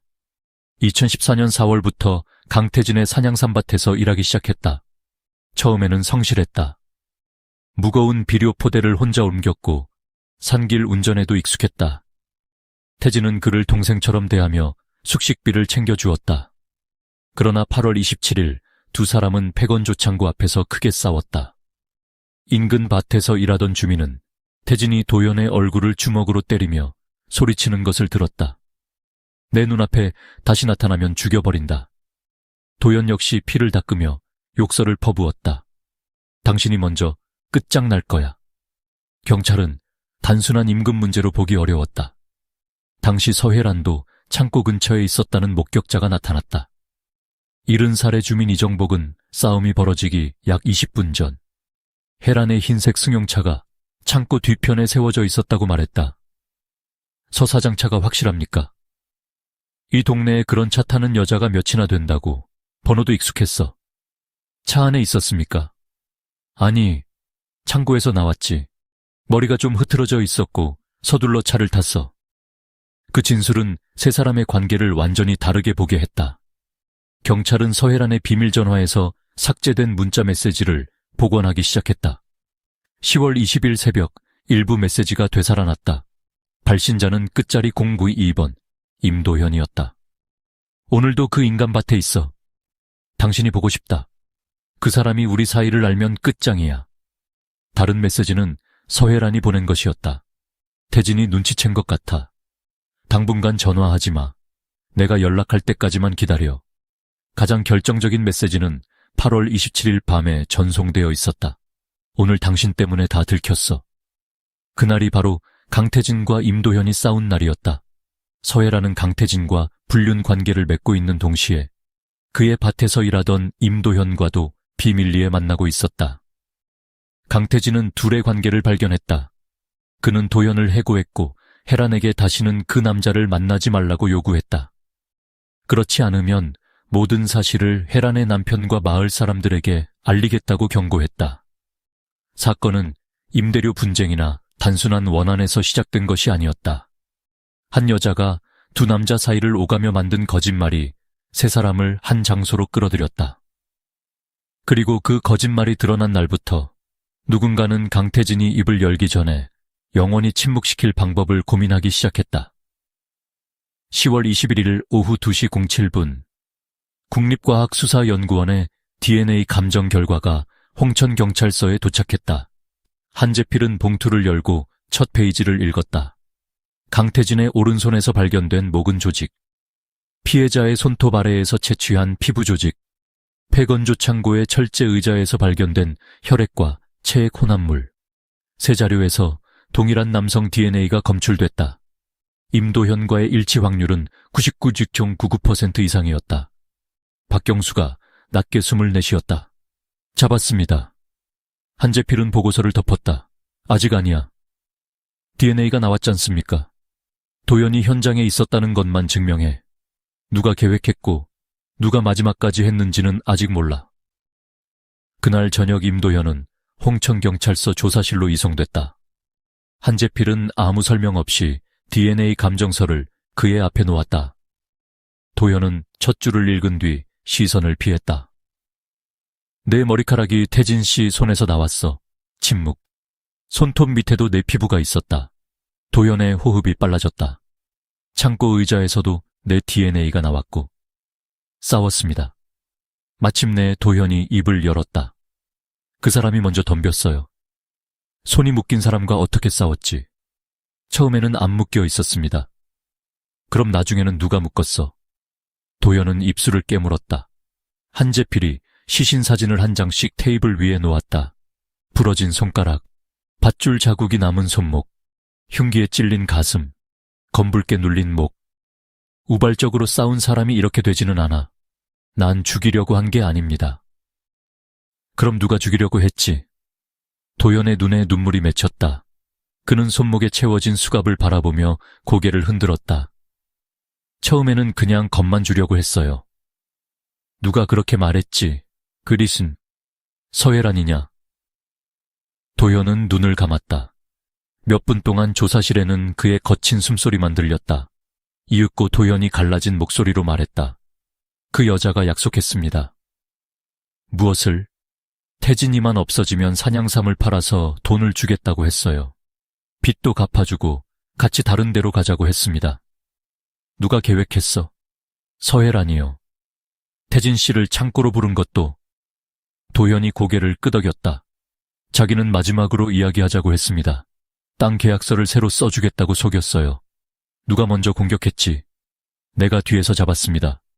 그리고 도현은 두 손으로 얼굴을 감쌌다. 그 사람이 생각보다 힘이 셌어요. 줄을 풀고 나한테 달려들었습니다. 머리카락도 그때 뜯겼고요. 흉기는 누가 사용했어? 도현의 어깨가 떨렸다. 그는 한참 후 고개를 들었다. 얼굴은 눈물과 식은땀으로 젖어 있었다. 내가 아닙니다. 그럼 누구야? 혜란이었습니다. 거짓말하지 마. 정말이에요. 도현은 갑자기 목소리를 높였다. 나는 그만하자고 했어요. 태진이 형이 바닥에 쓰러졌을 때 아직 숨을 쉬고 있었어요. 나도 무서워서 도망가려고 했습니다. 그런데 도현의 입술이 떨렸다. 그 여자가 문을 잠갔어요. 서해란이? 네. 그 뒤에 뭘 했지? 도현은 시선을 바닥으로 떨어뜨렸다. 태진이 형이 다시는 말하지 못하게 해야 한다고 했습니다. 조사실의 형광등이 낮게 웅궁거렸다. 누가 목을 졸랐어? 도현은 곧바로 대답하지 못했다. 한재필은 그의 눈을 바라보았다. 네가 줄을 잡았지? 도현의 어깨가 무너졌다. 혜란이가 시켰어요. 질문에 대답해. 내가 잡았습니다. 언제까지? 도연은 두 눈을 감았다. 움직이지 않을 때까지요. 짧은 침묵 뒤 그는 흐느끼며 말을 이었다. 하지만 그때도 끝난 게 아니었습니다. 한재필의 눈빛이 차갑게 굳었다. 무슨 뜻이지? 도연은 고개를 들어 조사실 유리창 너머를 바라봤다. 마치 그곳에 서혜란이 서 있기라도 한 것처럼 두려운 표정이었다. 내가 손을 놓았을 때 태진이 형 손가락이 움직였습니다. 아주 조금이었지만 분명히 움직였어요. 살아있었다는 거냐? 네. 그 다음에는? 도연의 목소리가 거의 속삭임으로 변했다. 혜란이가 직접 확인했습니다. 어떻게? 도연은 대답하지 않았다. 대신 그의 입에서 전혀 다른 말이 흘러나왔다. 그 여자는 처음부터 태진이 형을 살려둘 생각이 없었어요. 같은 시각 서혜라는 홍천 시내의 미용실에 앉아 머리를 다듬고 있었다. 경찰 조사를 받은 뒤에도 그녀는 평소의 생활을 유지하려 했다. 머리를 자르고 장을 보고 이웃에게 남편의 출장 이야기를 했다. 미용사가 거울 너머로 물었다. 요즘 산양삼밭 사건 때문에 동네가 시끄럽죠. 혜라는 눈을 감은 차에 대답했다. 사람이 죽었으니 그렇겠죠. 땅이 사장님 거라면서요. 경찰이 자꾸 찾아오면 힘드시겠어요. 곧 끝날 거예요. 그녀는 너무도 태연하게 말했다. 하지만 그 순간 미용실 밖에 검은 승합차 2대가 멈춰 섰다. 한재필과 형사들이 채서 내렸다. 조사실에서 임도현은 마침내 모든 것을 말하기 시작했다. 그리고 한재필의 손에는 이미 서혜란에 대한 긴급 체포영장이 들려 있었다. 2014년 9월 30일 오후 1시 53분 강태진의 비밀 전화가 울렸다. 그는 수령리 농자재상 앞에서 비료 포대를 오토바이에 싣고 있었다. 화면에는 저장되지 않은 번호가 떠 있었지만 끝자리만 보고도 누구인지 알아차렸다. 4112 서혜란의 선불 전화였다. 태진은 주인에게 잠시 양해를 구한 뒤 가게 옆으로 걸어갔다. 왜 전화했어? 수화기 너머로 잠시 숨소리만 들렸다. 혜란은 평소처럼 부드러운 목소리로 말했다. 오늘 저녁에 만날 수 있어요? 할 말 없다고 했잖아. 마지막으로 정리하고 싶어요. 태진은 대답하지 않았다. 8월 말 그는 폐건조 창고에서 혜란과 임도연이 함께 있는 모습을 직접 목격했다. 그날 이후 세 사람의 관계는 돌아갈 수 없는 곳까지 무너졌다. 태진은 도연의 얼굴을 때리고 밭에서 쫓아냈다. 혜란에게도 다시는 그 남자를 만나지 말라고 경고했다. 처음에는 분노 때문이었다. 그러나 시간이 지나면서 태진은 자신이 분노보다 더 깊은 감정에 붙잡혀 있다는 사실을 깨달았다. 배신당했다는 수치심과 자신이 선택받지 못했다는 모욕감이었다. 혜란은 울며 용서를 구했다. 남편에게만은 알리지 말아달라고 애원했다. 도연과 완전히 끝내겠다고 약속했고 필요하다면 땅의 임대 계약도 태진에게 유리하게 다시 쓰겠다고 말했다. 하지만 그 뒤에도 혜란은 몰래 도연과 연락했다. 태진은 우연히 그 사실을 알게 됐다. 혜란이 잠시 화장실에 간 사이 식탁 위 선불 전화에 도연의 메시지가 떠 있었던 것이다. 오늘 밤에도 보고 싶어. 태진은 그날 아무 말도 하지 않았다. 대신 혜란의 휴대전화 화면을 사진으로 찍어 두었다. 두 사람이 주고받은 메시지도 일부 저장했다. 그리고 며칠 뒤 혜란에게 말했다. 한 번만 더 거짓말하면 내 남편에게 전부 보낼 거야. 혜란의 얼굴은 순식간에 하얗게 질렸다. 그 순간부터 태진은 더 이상 그녀에게 연인이 아니었다. 입을 막아야 하는 사람이 되었다. 전화기 너머에서 혜란이 말했다. 땅 문제도 같이 이야기해요. 당신이 원했던 장기 계약서 내가 써줄게요. 태진의 눈빛이 흔들렸다. 산양삼밭은 곧 수확을 앞두고 있었다. 그러나 기존 임대 계약에는 애매한 조항이 많았다. 토지주가 계약을 일방적으로 해지하면 수년 동안 키운 산양삼의 소유권을 두고 분쟁이 생길 가능성이 있었다. 태진은 그 문제 때문에 오래전부터 혜란과 다투어 왔다. 진심이야. 계약서까지 준비했어요. 저녁 7시에 건조 창고로 와요. 사람들 눈에 띄면 안 되잖아요. 태진은 잠시 망설이다가 말했다. 이번이 마지막이야. 알아요. 통화가 끝났다. 혜란은 즉시 다른 전화번호를 눌렀다. 922. 임도현이었다. 왔대요. 도현의 목소리에는 불안이 묻어 있었다. 7시까지 창고로 올 거야. 정말 해야 돼요. 이제 와서 무슨 소리야. 그냥 돈 주고 끝내면 안 됩니까? 그 사람이 돈만 원하는 것 같아. 혜란의 목소리가 차갑게 변했다. 사진도 있고 메시지도 있어. 내 남편에게 말하면 당신도 끝이야. 그 사람이 당신을 가만두겠어. 도현은 대답하지 못했다. 혜란은 그의 약한 부분을 정확히 알고 있었다. 사채빚, 도박장 출입 기록, 산양삼밭에서 훔친 약재를 몰래 팔았다는 사실. 태진은 도현을 해고하기 전 분실된 산양삼의 일부가 그의 짓이라는 정황도 확보했다. 혜란과의 관계까지 드러난다면 도현은 마을을 떠나는 것만으로 끝나지 않을 수 있었다. 처음 말한 대로만 하면 돼. 혜란이 말했다. 겁을 줘서 전화하고 자료 있는 곳만 알아내는 거야. 그 다음에는요? 그건 내가 판단해. 도현은 그 말이 무엇을 의미하는지 알고 있었다. 그럼에도 전화를 끊지 못했다. 혜란은 산양삼 수확이 끝나면 도현에게 9천만 원을 주겠다고 약속했다. 빚을 모두 갚고도 남는 돈이었다. 그리고 일이 끝나면 남편과 이혼해 도현과 다른 지역으로 떠나겠다고 말했다. 도현은 그 약속을 믿고 싶었다. 오후 5시 40분. 강태진은 마을 슈퍼 앞을 지나 산양삼밭으로 돌아갔다. 그는 비료를 창고 옆에 내려놓고 샤워를 했다. 평소 입던 작업복 대신 비교적 깨끗한 회색 셔츠와 검은 바지를 입었다. 식탁 앞에 앉아 혜란이 보낸 메시지를 다시 읽었다. 계약서 준비했어요. 태진은 자신이 숨겨둔 폴더폰을 장롱 뒤에 넣었다. 혜란과 주고받은 기록이 들어있는 전화였다. 혹시 모를 상황에 대비해 메모도 남겼다. 혜란이 또 거짓말했다. 그는 주 휴대전화만 챙긴 뒤 숙소를 나섰다. 벽에 걸린 달력에는 이미 붉은 원이 그려져 있었다.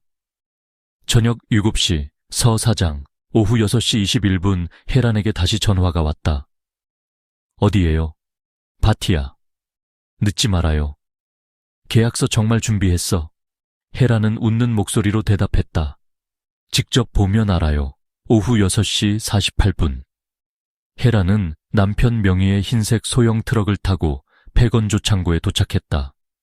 채는 음식과 소주, 종이컵, 새 계약서가 들어있는 봉투가 실려 있었다. 계약서는 진짜가 아니었다. 혜란은 며칠 전 문구점에서 내려받은 표준 계약서 양식을 수정해 태진의 이름과 토지 주소를 적었다. 서명란은 비워두었고 법적 효력도 없는 내용이었다. 태진을 안심시키기 위한 미끼에 불과했다. 도현은 이미 창고 안에 있었다. 그는 작업대 뒤쪽에 작은 창고방에 숨어 있었다. 바닥에는 미리 준비한 밧줄과 장갑이 놓여 있었다. 도현은 혜란이 가져온 봉투를 보고 물었다. 진짜 계약서예요? 아니. 그 사람이 눈치채면요. 혜란은 식탁 위에 소주병을 올려놓았다. 그래서 술을 마시게 할 거야. 사람이 죽으면 경찰이 가만히 있지 않습니다. 혜란은 그를 바라봤다. 누가 죽인다고 했어? 말은 그렇게 했지만 혜란은 집을 나서기 전 부엌에서 긴 칼을 하나 챙겨왔다. 칼은 신문지에 쌓인 채 트럭 운전석 아래에 놓여 있었다. 도현은 그것을 보았다. 그러나 묻지 않았다. 오후 7시 14분. 창고 밖에서 오토바이 소리가 들렸다. 도현은 안쪽 방으로 들어가 문을 닫았다. 혜란은 머리를 정리하고 식탁 앞에 앉았다. 잠시 뒤 강태진이 문을 열었다. 자물쇠를 새로 바꿨네. 낡아서 바꿨어요. 여긴 몇 년째 안 쓴다며? 그래도 우리 재산이잖아요. 태진은 창고 안을 둘러봤다. 바닥에는 먼지가 쌓여 있었지만 식탁 주변은 깨끗하게 치워져 있었다. 낡은 철제 의자 2개가 마주보고 있었고 그 위에는 김밥과 마른 안주, 소주가 준비되어 있었다.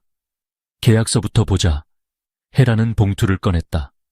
태진은 계약서를 천천히 읽었다. 몇 줄을 내려가던 그의 표정이 굳었다. 이건 장기 계약서가 아니잖아. 수정하면 돼요. 내가 원한 내용이 하나도 없어. 먼저 앉아요. 천천히 이야기해요. 혜란이 소주를 따랐다. 태진은 잔을 받지 않았다. 도연이 아직 만나지? 혜란의 손이 멈췄다. 갑자기 그 이야기를 왜 해요? 솔직하게 대답해. 끝났다고 했잖아요. 태진은 주머니에서 휴대전화를 꺼냈다. 그럼 이건 뭔데? 화면에는 혜란과 도연이 주고받은 메시지 사진이 떠 있었다. 혜란의 얼굴에서 미소가 사라졌다. 어디서 났어요? 네가 계속 거짓말하니까 나도 준비한 거야. 지워요. 내가 왜? 당신도 가정 망가진 경험 있잖아요. 남의 집까지 망가뜨리고 싶어요. 남의 집을 망가뜨린 건 내가 아니야. 태진의 목소리가 커졌다. 나는 널 믿었어. 그런데 넌 내 밭에서 일하는 놈하고 붙어먹었어. 안쪽 방에서 그 말을 듣고 있던 도연의 얼굴이 붉어졌다. 그는 문손잡이를 잡았지만 혜란과 약속한 신호가 아직 나오지 않아 그대로 있었다. 혜란은 태진의 앞에 앉았다. 전화기 줘요. 싫어. 얼마면 돼요? 태진의 눈빛이 날카로워졌다. 지금 나한테 돈을 주겠다는 거야? 산양삼 수확분에서 당신 몫을 더 줄게요. 그 전화만 없애요. 그 밭은 애초에 내가 키운 거야. 태진이 자리에서 일어났다. 이제 끝이야. 오늘 밤 내 남편에게 전부 보낼 거야. 그가 문을 향해 돌아섰다. 그 순간 혜란이 종이컵을 바닥에 떨어뜨렸다. 도연에게 보내는 신호였다. 안쪽 문이 열렸다. 도연은 검은 장갑을 낀 채 태진의 뒤로 달려들었다. 한 팔로 목을 감고 다른 손으로 휴대전화를 빼앗으려 했다. 하지만 태진은 예상보다 훨씬 빠르게 반응했다. 그는 허리를 숙여 도현을 앞으로 넘겼다.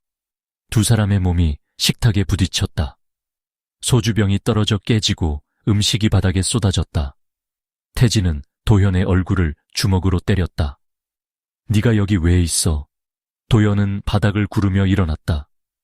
태진이 다시 달려들자 도연은 철제 의자를 들어 막았다. 의자 다리가 태진의 팔에 부딪혔다. 혜라는 문 옆에 서서 두 사람을 바라봤다. 잡아. 그녀가 소리쳤다. 도연은 태진의 허리를 끌어안고 바닥에 넘어뜨렸다. 태진은 그의 머리카락을 움켜쥐고 있는 힘껏 잡아당겼다. 도연이 비명을 질렀다. 머리카락과 함께 두피 일부가 뜯겨나갔다. 태진은 손에 쥔 머리카락을 놓지 않았다. 도연이 분노해 그의 얼굴을 여러 차례 때렸다. 태진이 잠시 정신을 잃은 사이 혜라는 바닥에 밧줄을 가져왔다. 손부터 묶어. 그냥 전화만 가지고 나가면 됩니다. 지금 풀어주면 경찰에 신고할 거야. 두 사람은 태진의 양팔을 등 뒤로 꺾었다. 그가 다시 정신을 차리고 몸부림치자 도현은 철제 의자에 앉힌 뒤 손목을 팔걸이에 단단히 묶었다. 발목도 의자 다리에 고정했다. 태진은 입안에 피를 뱉으며 혜란을 노려봤다. 처음부터 이러려고 불렀어. 혜란은 대답하지 않았다. 그녀는 태진의 휴대전화를 집어들었다. 잠금 화면에는 비밀번호가 설정되어 있었다. 번호가 뭐예요? 태진은 웃었다.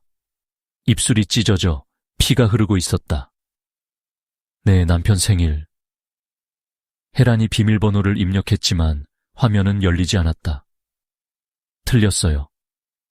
그럼 네가 사랑한다던 놈 생일인가 보지. 혜란의 얼굴이 굳었다. 비밀번호 말해요. 싫어. 도연이 태진의 손을 붙잡았다. 형, 그냥 말해요. 그러면 여기서 끝냅시다. 너는 아직도 이 여자가 널 사랑한다고 믿냐? 입 닥쳐. 나한테도 똑같이 말했어. 남편과 헤어지고 같이 떠나자고. 도연의 눈이 혜란 쪽으로 향했다. 아주 짧은 순간이었지만 혜란은 그 의심을 놓치지 않았다. 태진은 계속 말했다. 나 없어지면 다음은 너야. 이 여자는 자기 비밀 아는 사람을 절대 살려두지 않아. 그만 말해. 혜란이 소리쳤다. 도연은 태진의 뺨을 때렸다. 그러나 태진은 멈추지 않았다. 산양삼 돈도 네가 받을 것 같아. 널 범인으로 만들고 자기는 빠져나갈 거야. 혜란은 도연에게 가까이 다가갔다. 저 사람 말을 믿지 마. 나한테도 계약서 보여줬어. 태진이 바닥에 떨어진 서류를 턱으로 가리켰다. 가짜잖아. 네가 받을 돈도 전부 거짓말이야. 도연의 호흡이 거칠어졌다. 누나, 진짜예요. 혜란은 대답 대신 태진의 머리카락을 움켜쥐었다. 비밀번호부터 말해요. 태진은 그녀의 얼굴에 침을 뱉었다. 그 순간 혜란의 표정에서 마지막 남은 망설임이 사라졌다. 그녀는 도연에게 고개를 돌렸다. 손을 못 쓰게 해. 도연은 잠시 움직이지 않았다. 뭐 해? 이 정도면 됐습니다. 안 됐어. 전화기는 나중에 부수면 되잖아요. 혜란은 낮은 목소리로 말했다. 그 안에 있는 게 전부가 아니야. 다른 곳에도 숨겼을 거야. 도연이 태진의 손을 붙잡았다. 처음에는 겁을 주기 위해 손가락을 뒤로 꺾었다. 태진이 비명을 참으며 주먹을 쥐자 도연의 동작은 더욱 거칠어졌다. 낡은 철제 의자가 바닥을 긁으며 뒤로 밀렸다. 그때 생긴 긴 흔적이 훗날 감식반의 조명 아래에서 발견됐다. 태진은 끝까지 비밀번호와 자료의 위치를 말하지 않았다. 혜라는 그 모습을 차갑게 지켜봤다. 그만하자. 얼마 후 도연이 말했다. 그의 얼굴과 옷에는 땀이 흘러내리고 있었다. 이러다 정말 죽습니다. 살려보내면 우리가 죽어. 경찰에 신고해도 그냥 불륜 문제잖아요. 혜라는 고개를 저었다. 당신이 산양삼 훔친 것도 알아. 내가 준 돈도 도박빚도 전부 조사할 거야. 그래도 사람을 죽이는 건 이미 늦었어. 혜라는 태진을 바라봤다. 그의 얼굴은 부어 있었고 머리는 가슴 쪽으로 기울어 있었다. 그러나 아직 의식이 있었다. 지금 풀어줘도 저 사람이 우릴 용서할 것 같아? 태진이 힘겹게 고개를 들었다. 나는 너희를 절대 용서하지 않아. 그 말이 도연의 마지막 망설임을 무너뜨렸다. 혜라는 트럭으로 나갔다. 운전석 아래에서 신문지에 쌓인 물건을 꺼냈다. 창고로 돌아온 그녀의 손에는 긴 칼이 들려 있었다. 도연이 놀라 뒤로 물러났다. 그걸 왜 가져왔어요? 혹시 몰라서. 누나, 안 됩니다. 혜라는 태진 앞에 섰다. 마지막으로 묻겠어요. 자료 어디 있어요? 태진은 대답하지 않았다. 당신도 나를 사랑한 적 있잖아요. 태진이 천천히 웃었다. 사랑? 그는 피가 섞인 숨을 내쉬었다. 넌 누구도 사랑하지 않아. 혜란의 손이 움직였다. 첫 공격은 계획적이라기보다 분노에 가까웠다. 태진의 몸이 크게 떨렸고 철제 의자가 뒤로 넘어갈 뻔했다. 도연이 혜란의 팔을 붙잡았다. 그만해요. 혜란은 그를 밀쳐냈다. 지금 와서 착한 척하지 마. 이미 끝났습니다. 아니, 혜란은 바닥에 쓰러진 태진을 내려다봤다. 아직 숨쉬고 있어. 도연은 창고 밖으로 달아나려 했다. 혜란이 문을 잠갔다. 어디가? 난 못합니다. 당신 머리카락이 저 사람 손에 있어. 도연의 얼굴이 굳었다. 당신이 때렸고 당신이 묶었어. 지금 경찰에 가면 누가 범인으로 보일까? 누나도 같이 있었잖아요. 내가 뭐 했는데? 혜란의 목소리는 이상하리만큼 침착했다. 나는 당신을 말리러 왔다고 하면 돼. 그제야 도연은 자신이 빠져나갈 수 없는 덫 안에 들어왔다는 사실을 깨달았다. 태진은 바닥에서 거칠게 숨을 쉬었다. 입술이 움직였다. 무슨 말을 하려는 듯 했지만 소리는 나오지 않았다. 혜란은 바닥에 떨어진 밧줄을 집어 도연에게 건넸다. 끝내. 도연은 밧줄을 받지 않았다. 혜란이 그의 손에 억지로 쥐어주었다. 이 사람이 살아있으면 우리 둘 다 끝이야. 도연은 떨리는 손으로 태진의 뒤로 갔다. 밧줄이 목에 감겼다. 태진은 남아있던 힘을 모아 몸부림쳤다. 묶인 손목이 의자와 바닥에 부딪혔고 오른손은 끝까지 머리카락을 움켜쥔 채 펴지지 않았다. 도현은 눈을 감았다. 헤라는 바로 앞에 서서 지켜봤다. 더 세게. 도현의 팔이 떨렸다. 그만 움직일 때까지 놓지 마. 창고 안에는 밧줄이 팽팽해지는 소리와 철제 의자가 바닥을 긁는 소리만 남았다. 얼마 뒤 태진의 몸이 축 늘어졌다. 도현은 밧줄을 놓고 뒤로 물러났다. 그는 창고 벽에 기대 주저앉았다. 끝났어요. 헤라는 대답하지 않았다. 그녀는 태진 가까이 다가가 목과 얼굴을 살폈다. 도현이 말했다. 빨리 나갑시다. 그때 태진의 오른손 검지가 아주 작게 움직였다. 도현도 그것을 보았다. 아직 살아있어요. 그의 목소리가 갈라졌다. 헤라는 쓰러진 남자를 내려다봤다. 그녀의 얼굴에는 공포도 슬픔도 없었다. 오직 계산이 남아있었다. 그럼 확인해야지. 헤라는 바닥에 떨어진 칼을 다시 집었다. 도현은 고개를 돌렸다. 그는 자신이 창고 밖으로 나가지 못했다는 사실을 훗날 가장 후회했다고 진술했다. 하지만 그날 밤 그는 도망가지 않았다. 모든 것이 끝난 뒤 두 사람은 약 30분 동안 창고 안에 앉아 있었다. 먼저 움직인 것은 헤란이었다. 그녀는 태진의 휴대전화를 챙기고 바닥에 떨어진 계약서와 종이컵을 주었다. 도현에게는 피가 묻은 부분을 물로 닦으라고 지시했다. 시신을 여기 둘 수는 없어. 요 뒤로 옮겨요. 용담천 아래 적치장. 거긴 사람들이 쓰레기 버리러 옵니다. 밤에는 아무도 안 와. 헤라는 창고 뒤에 있던 검은 차광막과 그물망을 가져왔다. 두 사람은 강태진의 몸을 그 안에 감쌌다. 팔과 다리를 다시 묶은 뒤 흰색 트럭 적재함에 실었다. 시신을 들어 올리는 동안 태진의 오른손에서 머리카락 몇 가닥이 떨어졌다. 그러나 대부분은 굳게 쥔 손바닥 안에 남아 있었다. 밤 10시 26분, 서혜라는 도현에게 전화를 걸었다. 두 사람은 같은 창고 안에 있었지만 혹시 휴대전화 기록을 확인당할 경우 서로 다른 장소에 있었다고 주장하기 위해 일부러 통화를 남겼다. 헤라는 창고에서 먼저 출발했다. 도현은 오토바이를 타고 뒤따랐다. 흰색 트럭은 비에 젖은 산길을 내려가 용담천 옆 농업 폐기물 적치장에 멈췄다. 두 사람은 움푹 팬 땅에 시신을 내려놓았다. 도현은 삽으로 흙을 덮으려 했지만 바닥에 돌이 많아 깊게 파지 못했다. 헤라는 주변에 쌓여있던 비료포대와 썩은 뿌리, 폐차 광막을 가져와 시신 위에 던졌다. 마지막으로 마른 나뭇가지들을 겹쳐 놓았다. 냄새가 나면 어떡합니까? 도현이 물었다. 죽은 짐승이라고 생각하겠지. 금방 발견될 겁니다. 헤라는 어둠 속 쓰레기 더미를 바라봤다. 그때쯤이면 경찰은 당신을 찾고 있을 거야. 도현이 그녀를 노려봤다. 그게 무슨 뜻이에요? 헤라는 대답하지 않았다. 대신 트럭에 올라탔다. 두 사람은 강태진의 산양산밭으로 돌아갔다. 도현은 태진의 오토바이를 숙소 앞에 세워두었다. 헤라는 집 안으로 들어가 컵과 일부 물건을 정리했다. 식탁에 부딪혀 생긴 흔적과 침대 아래로 들어간 유리 조각까지는 발견하지 못했다. 그들은 태진이 아무 준비 없이 사라진 것처럼 보이게 만들려고 했다. 하지만 너무 많은 것을 그대로 남겨두었다.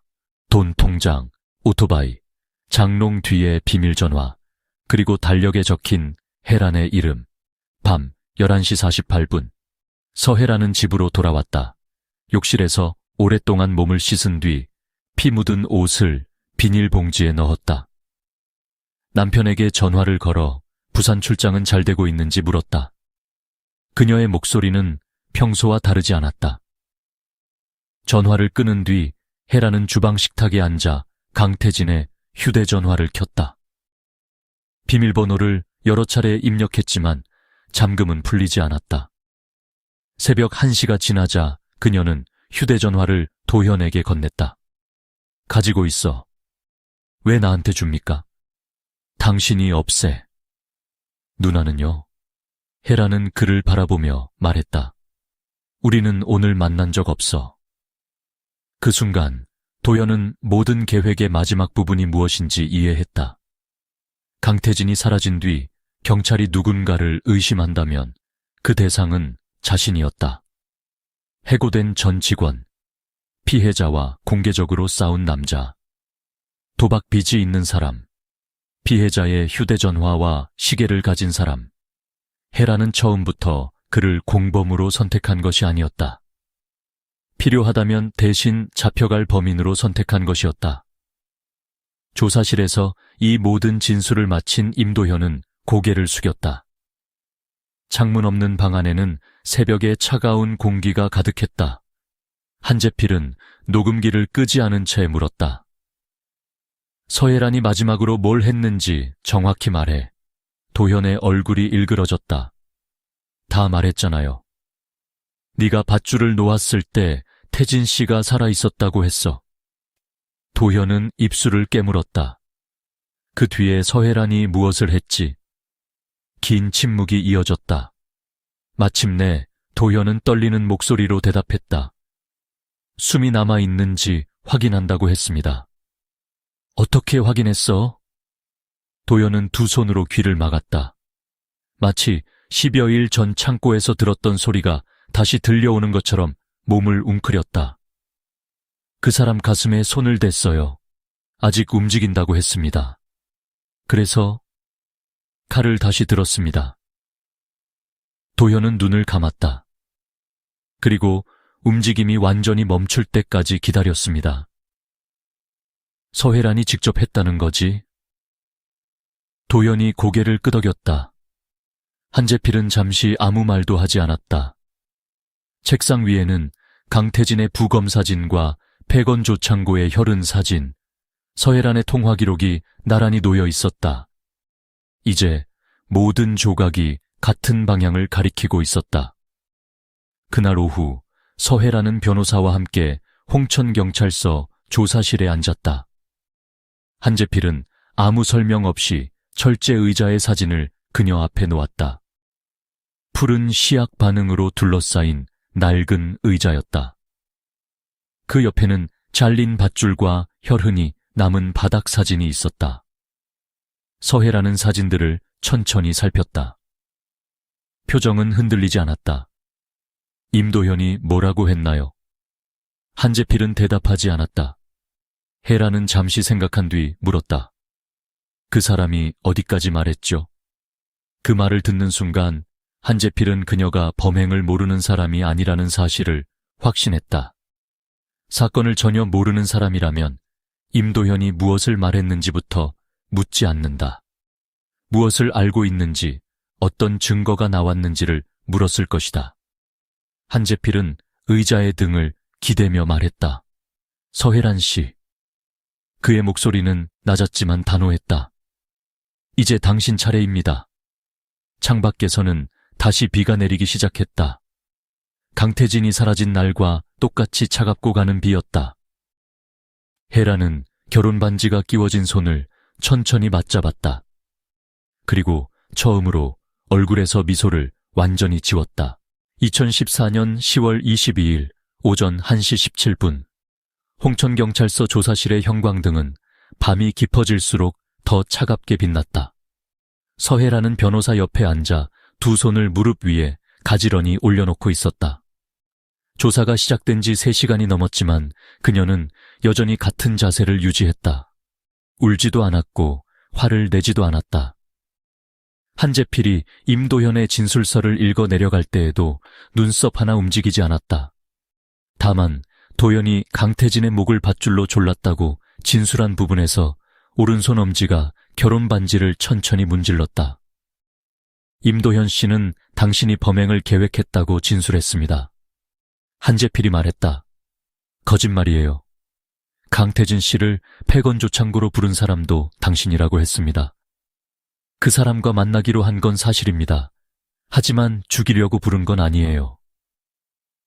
가짜 임대 계약서를 준비한 이유는 뭡니까? 혜라는 변호사를 바라봤다. 변호사가 대신 입을 열었다. 피의자는 토지 계약에 대해 협의할 의사가 있었습니다. 문서가 법적으로 완성되지 않았다는 사실만으로 범행 목적을 단정할 수 없습니다. 한재필은 대답하지 않고 다른 사진을 테이블 위에 놓았다. 서혜란의 흰색 소형 트럭이었다. 9월 30일 밤 10시 54분. 용담천으로 내려가는 군도 입구의 방범 카메라에 찍힌 장면이었다. 화면은 흐렸지만 차량의 앞부분과 번호판 4자리가 분명하게 보였다. 두 번째 사진에는 같은 차량이 밤 11시 31분 산양삼밭 쪽으로 올라가는 모습이 담겨 있었다. 혜라는 사진을 잠시 보더니 말했다. 남편 차예요. 임도현이 가져갔을 수도 있습니다. 차 열쇠는 어디에 보관했습니까? 집에요. 임도현이 당신 집에 자유롭게 드나들었습니까? 혜라는 대답하지 않았다. 한재필은 세 번째 자료를 꺼냈다. 카드 사용 내역이었다. 범행 사흘 전, 혜라는 홍천읍의 철물점에서 나일론 밧줄 2묶음과 검은 작업용 장갑, 대형 비닐 포대를 구입했다. 농사에 필요한 물건들이에요. 산양삼밭은 강태진 씨가 관리했습니다. 다른 땅에도 쓸 수 있습니다. 구입한 물건들은 어디 있습니까? 기억나지 않아요. 한재필은 그녀의 얼굴을 바라보았다. 서혜라는 모든 증거의 대답을 준비하고 있었다. 그것이 합리적인 대답인지 아닌지는 중요하지 않은 듯했다. 한 가지 설명이 무너지면 곧바로 다른 설명을 내놓았다. 그러나 한재필은 서두르지 않았다. 강태진 씨가 당신을 협박했다고 했죠? 네. 돈을 요구했습니까? 땅을 넘기라고 했어요. 산양삼 수확분도 전부 자기 것이라고 주장했고요. 불륜 사실을 남편에게 알리겠다고 했습니까? 혜라는 잠시 망설인 뒤 고개를 끄덕였다. 저는 무서웠어요. 가정을 지키고 싶었을 뿐입니다. 그녀는 처음으로 눈물을 보였다. 그러나 눈물은 오래가지 않았다. 한재필은 이미 그녀의 말을 믿지 않았다. 강태진의 숙소에서 복원된 메시지에는 돈을 요구한 내용이 없었다. 오히려 태진은 반복해서 도현과의 관계를 끝내라고 요구했다. 하지만 그것만으로는 부족했다. 죽은 사람은 자신을 변호할 수 없었다. 혜라는 그것을 알고 있었다. 강태진 씨를 마지막으로 본 순간을 말해보세요. 창고에서 다투고 먼저 나왔습니다. 몇 시예요? 8시쯤이었을 겁니다. 그때 강태진 씨는 살아 있었습니까? 당연하죠. 다친 곳은 없었고요. 임도현과 몸싸움을 했습니다. 하지만 심각하지 않았어요. 왜 경찰에 신고하지 않았습니까? 두 사람이 진정할 거라고 생각했습니다. 그 뒤에 임도현과 13번 통화한 이유는요? 걱정돼서요. 시신을 옮기는 동안에도 걱정돼서 전화했습니까? 혜란의 눈빛이 날카롭게 변했다. 제가 시신을 옮겼다는 증거가 있나요? 그 말과 함께 조사실이 조용해졌다. 한재필은 그녀를 바라보다가 천천히 몸을 앞으로 숙였다. 우리는 아직 시신을 옮긴 방법을 묻지 않았습니다. 혜란의 입술이 굳었다. 변호사가 즉시 끼어들었다. 수사관님, 유도신문을 중단하십시오. 그러나 이미 늦었다. 혜란은 자신이 범행의 세부 내용을 알고 있다는 사실을 또 한 번 드러냈다. 그녀는 한동안 아무 말도 하지 않다가 등을 의자에 기댔다. 임도현이 다 했어요. 목소리에서 처음으로 피로가 묻어났다. 그 사람이 갑자기 태진 씨에게 달려들었어요. 저는 말리려고 했습니다. 밧줄은 누가 준비했습니까? 모릅니다. 칼은요? 도현이 가지고 왔겠죠. 당신 차량 운전석 아래에서 나온 칼집과 피해자의 상처 형태가 일치합니다. 혜란의 눈동자가 흔들렸다. 칼 자체는 발견되지 않았다. 그러나 경찰은 혜란의 트럭을 정밀 감식하던 중 운전석 아래 깊숙한 곳에서 오래된 가죽 칼집을 찾아냈다. 칼집 안쪽에서는 강태진의 혈액이 검출됐다. 또한 혜란의 외투 단추 틈에서는 태진의 혈액과 같은 DNA가 극미량 확인됐다. 그녀는 더 이상 자신이 현장에 없었다고 주장할 수 없었다. 피가 튈 수 있었어요. 혜란이 말했다. 두 사람이 싸울 때 가까이 있었으니까. 그러면 왜 옷을 태웠습니까? 헤라는 고개를 들었다. 무슨 말이에요? 경찰은 전날 그녀의 별채 뒤 소각장에서 녹아붙은 합성 섬유와 금속 단추를 발견했다.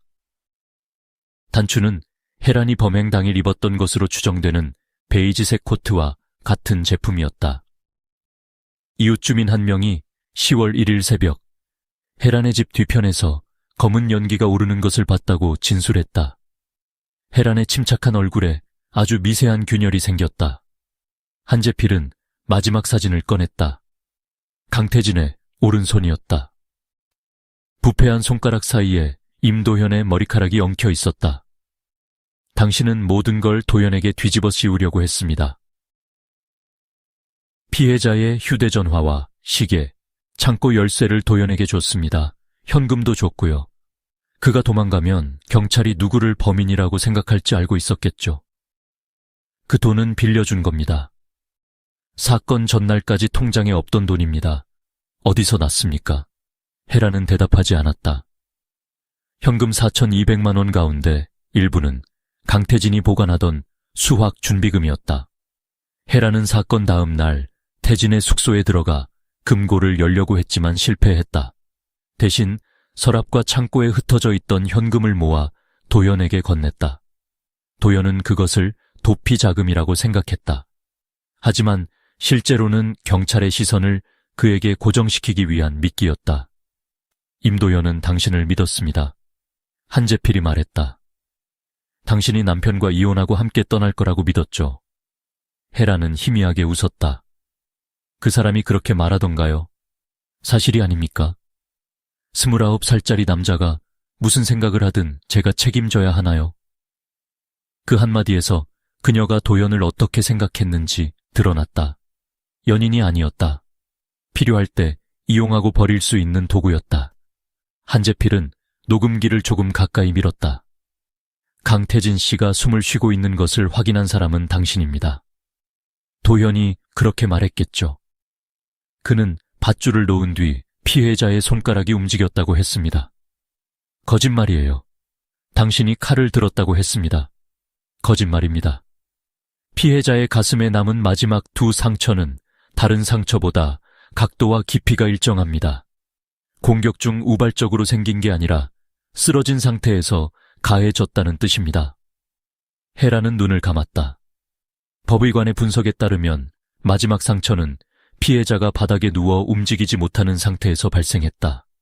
가해자는 가까운 거리에서 정확한 위치를 겨냥했다. 그 순간만큼은 분노에 휩싸인 도현보다 침착했던 사람이 필요했다. 한재필은 낮게 물었다. 왜 마지막까지 확인했습니까? 헤라는 대답하지 않았다. 강태진 씨가 다시 일어날까봐 두려웠습니까? 아니면 당신 남편에게 모든 걸 알릴까봐 두려웠습니까?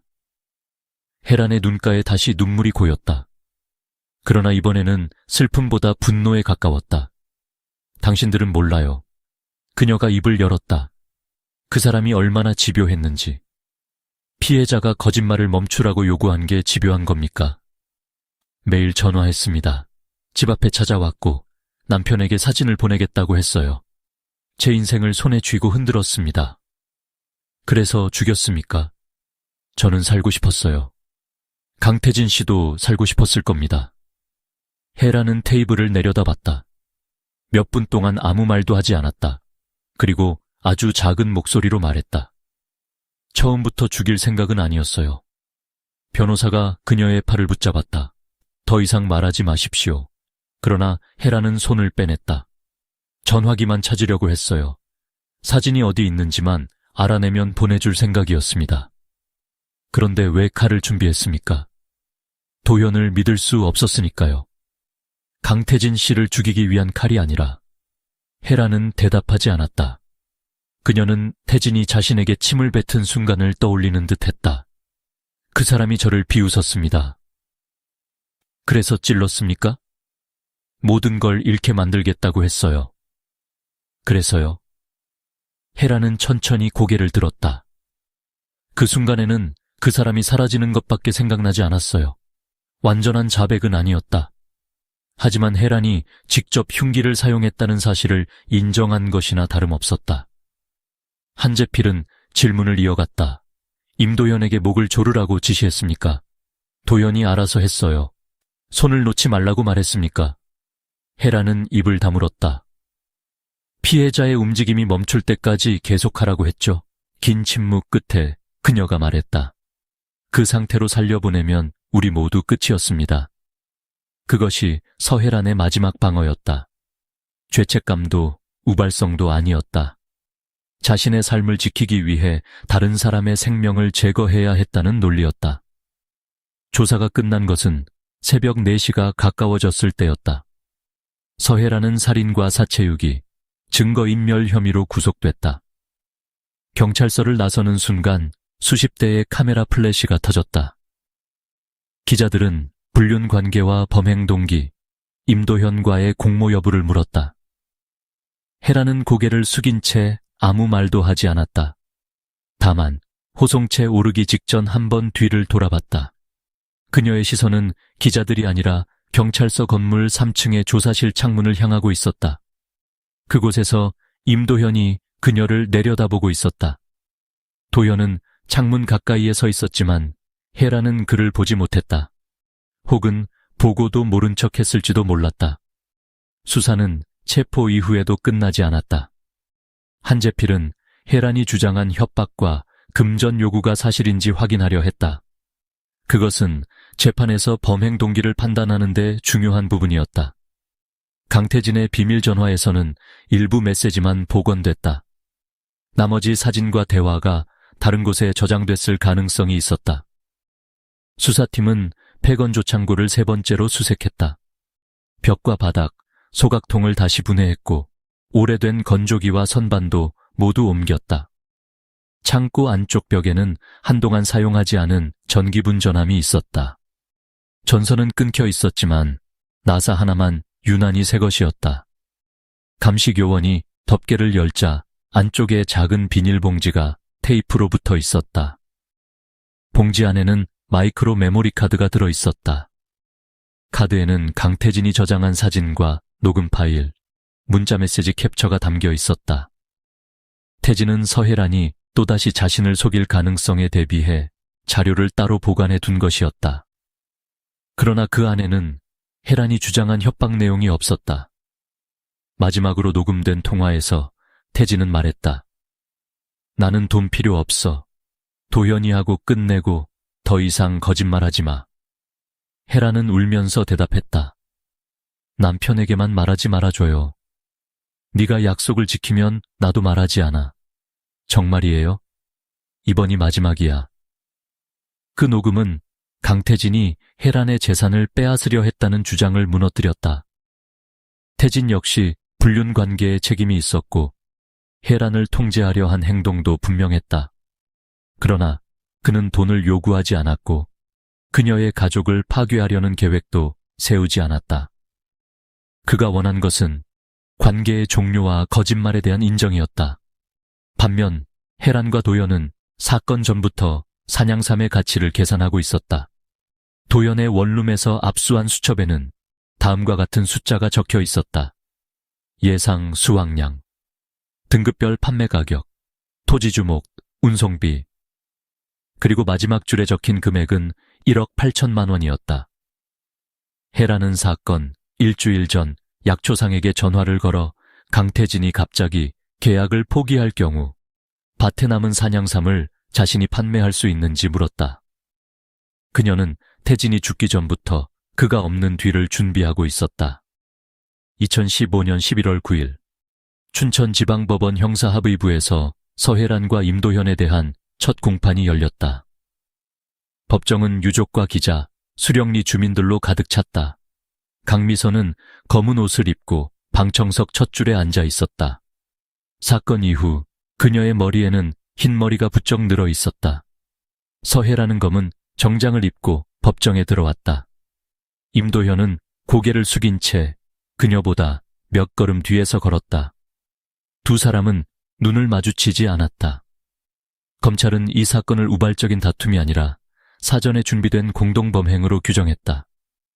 서해라는 가짜 계약서로 피해자를 유인했고 임도현을 창고에 숨겼으며 밧줄과 장갑, 흉기를 준비했다. 두 피고인은 피해자를 결박해 휴대전화 비밀번호와 자료의 위치를 알아내려 했다. 피해자가 끝까지 거부하자 장시간 폭행하고 흉기를 사용했다. 그 뒤 임도현이 목을 졸랐으며 서해라는 피해자가 아직 살아있다는 것을 확인하고 마지막 공격을 가했다. 범행 이후에는 시신을 농업 폐기물 아래 숨겼고 피해자의 물건을 임도현에게 넘겨 단독 범행처럼 꾸미려 했다. 검사는 강태진의 마지막 통화 녹음을 법정에서 재생했다.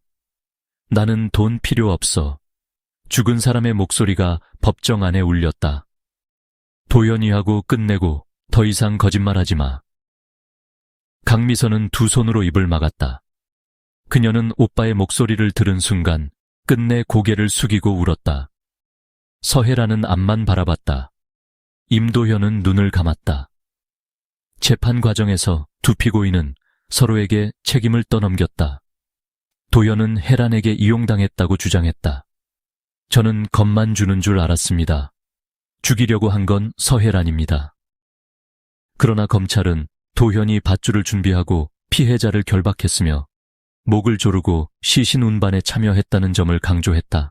그에게는 멈출 기회가 여러 번 있었다. 그는 도망치지 않았고 경찰에 신고하지도 않았다. 오히려 돈과 피해자의 물건을 받아 달아났다. 혜란은 도연이 모든 폭력을 주도했다고 주장했다. 저도 두려워서 따를 수밖에 없었습니다.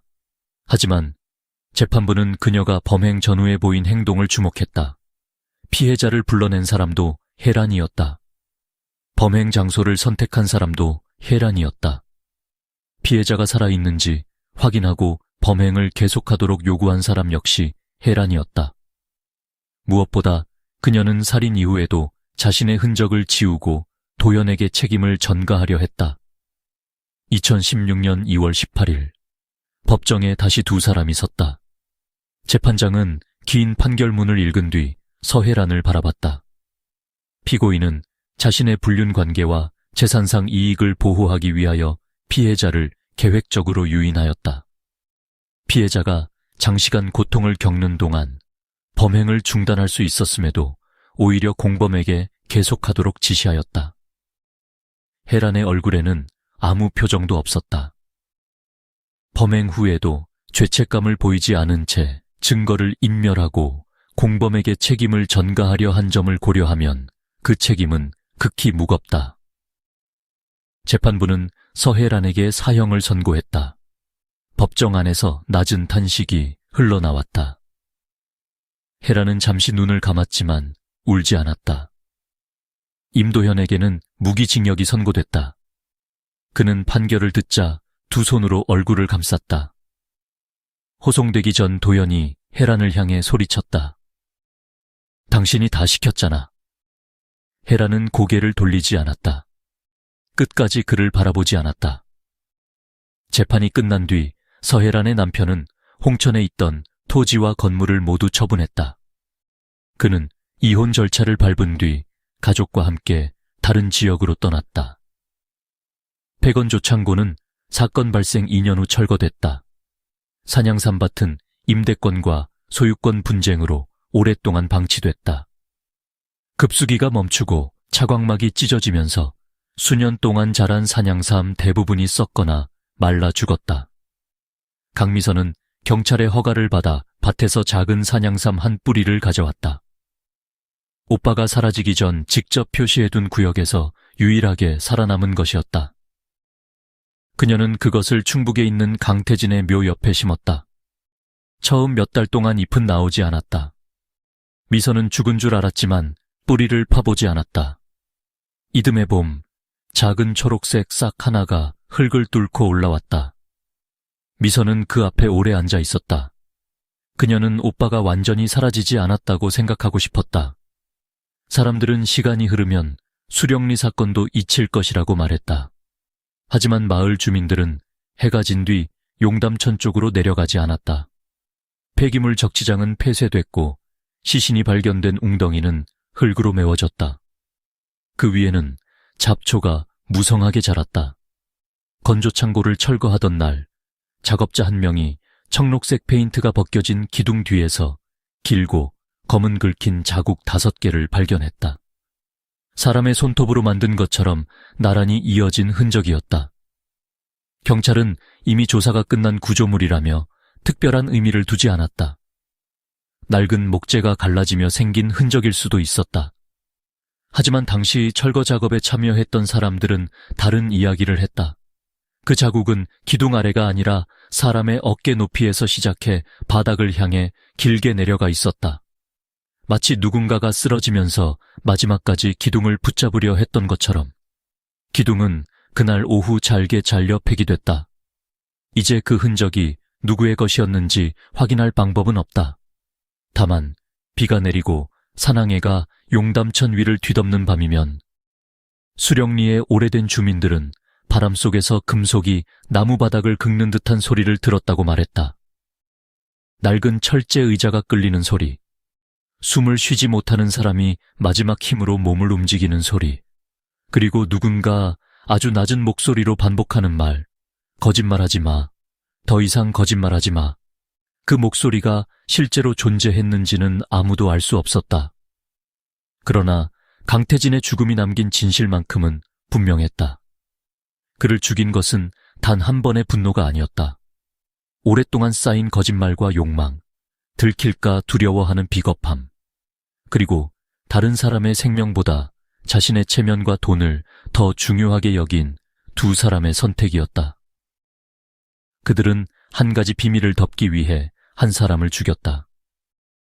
그리고 그 죽음을 감추기 위해 더 많은 거짓말을 만들었다. 하지만 죽은 강태진은 끝까지 증거를 놓지 않았다. 그의 손에 남은 머리카락 한 줌, 장롱 뒤에 숨겨둔 전화기, 건조창고 벽 안에 작은 메모리 카드, 누군가가 지워버리려 했던 모든 진실이 결국 살아남았다. 산양삼밭은 죽었지만 그 아래 묻힌 비밀까지 썩어 없어지지는 않았다.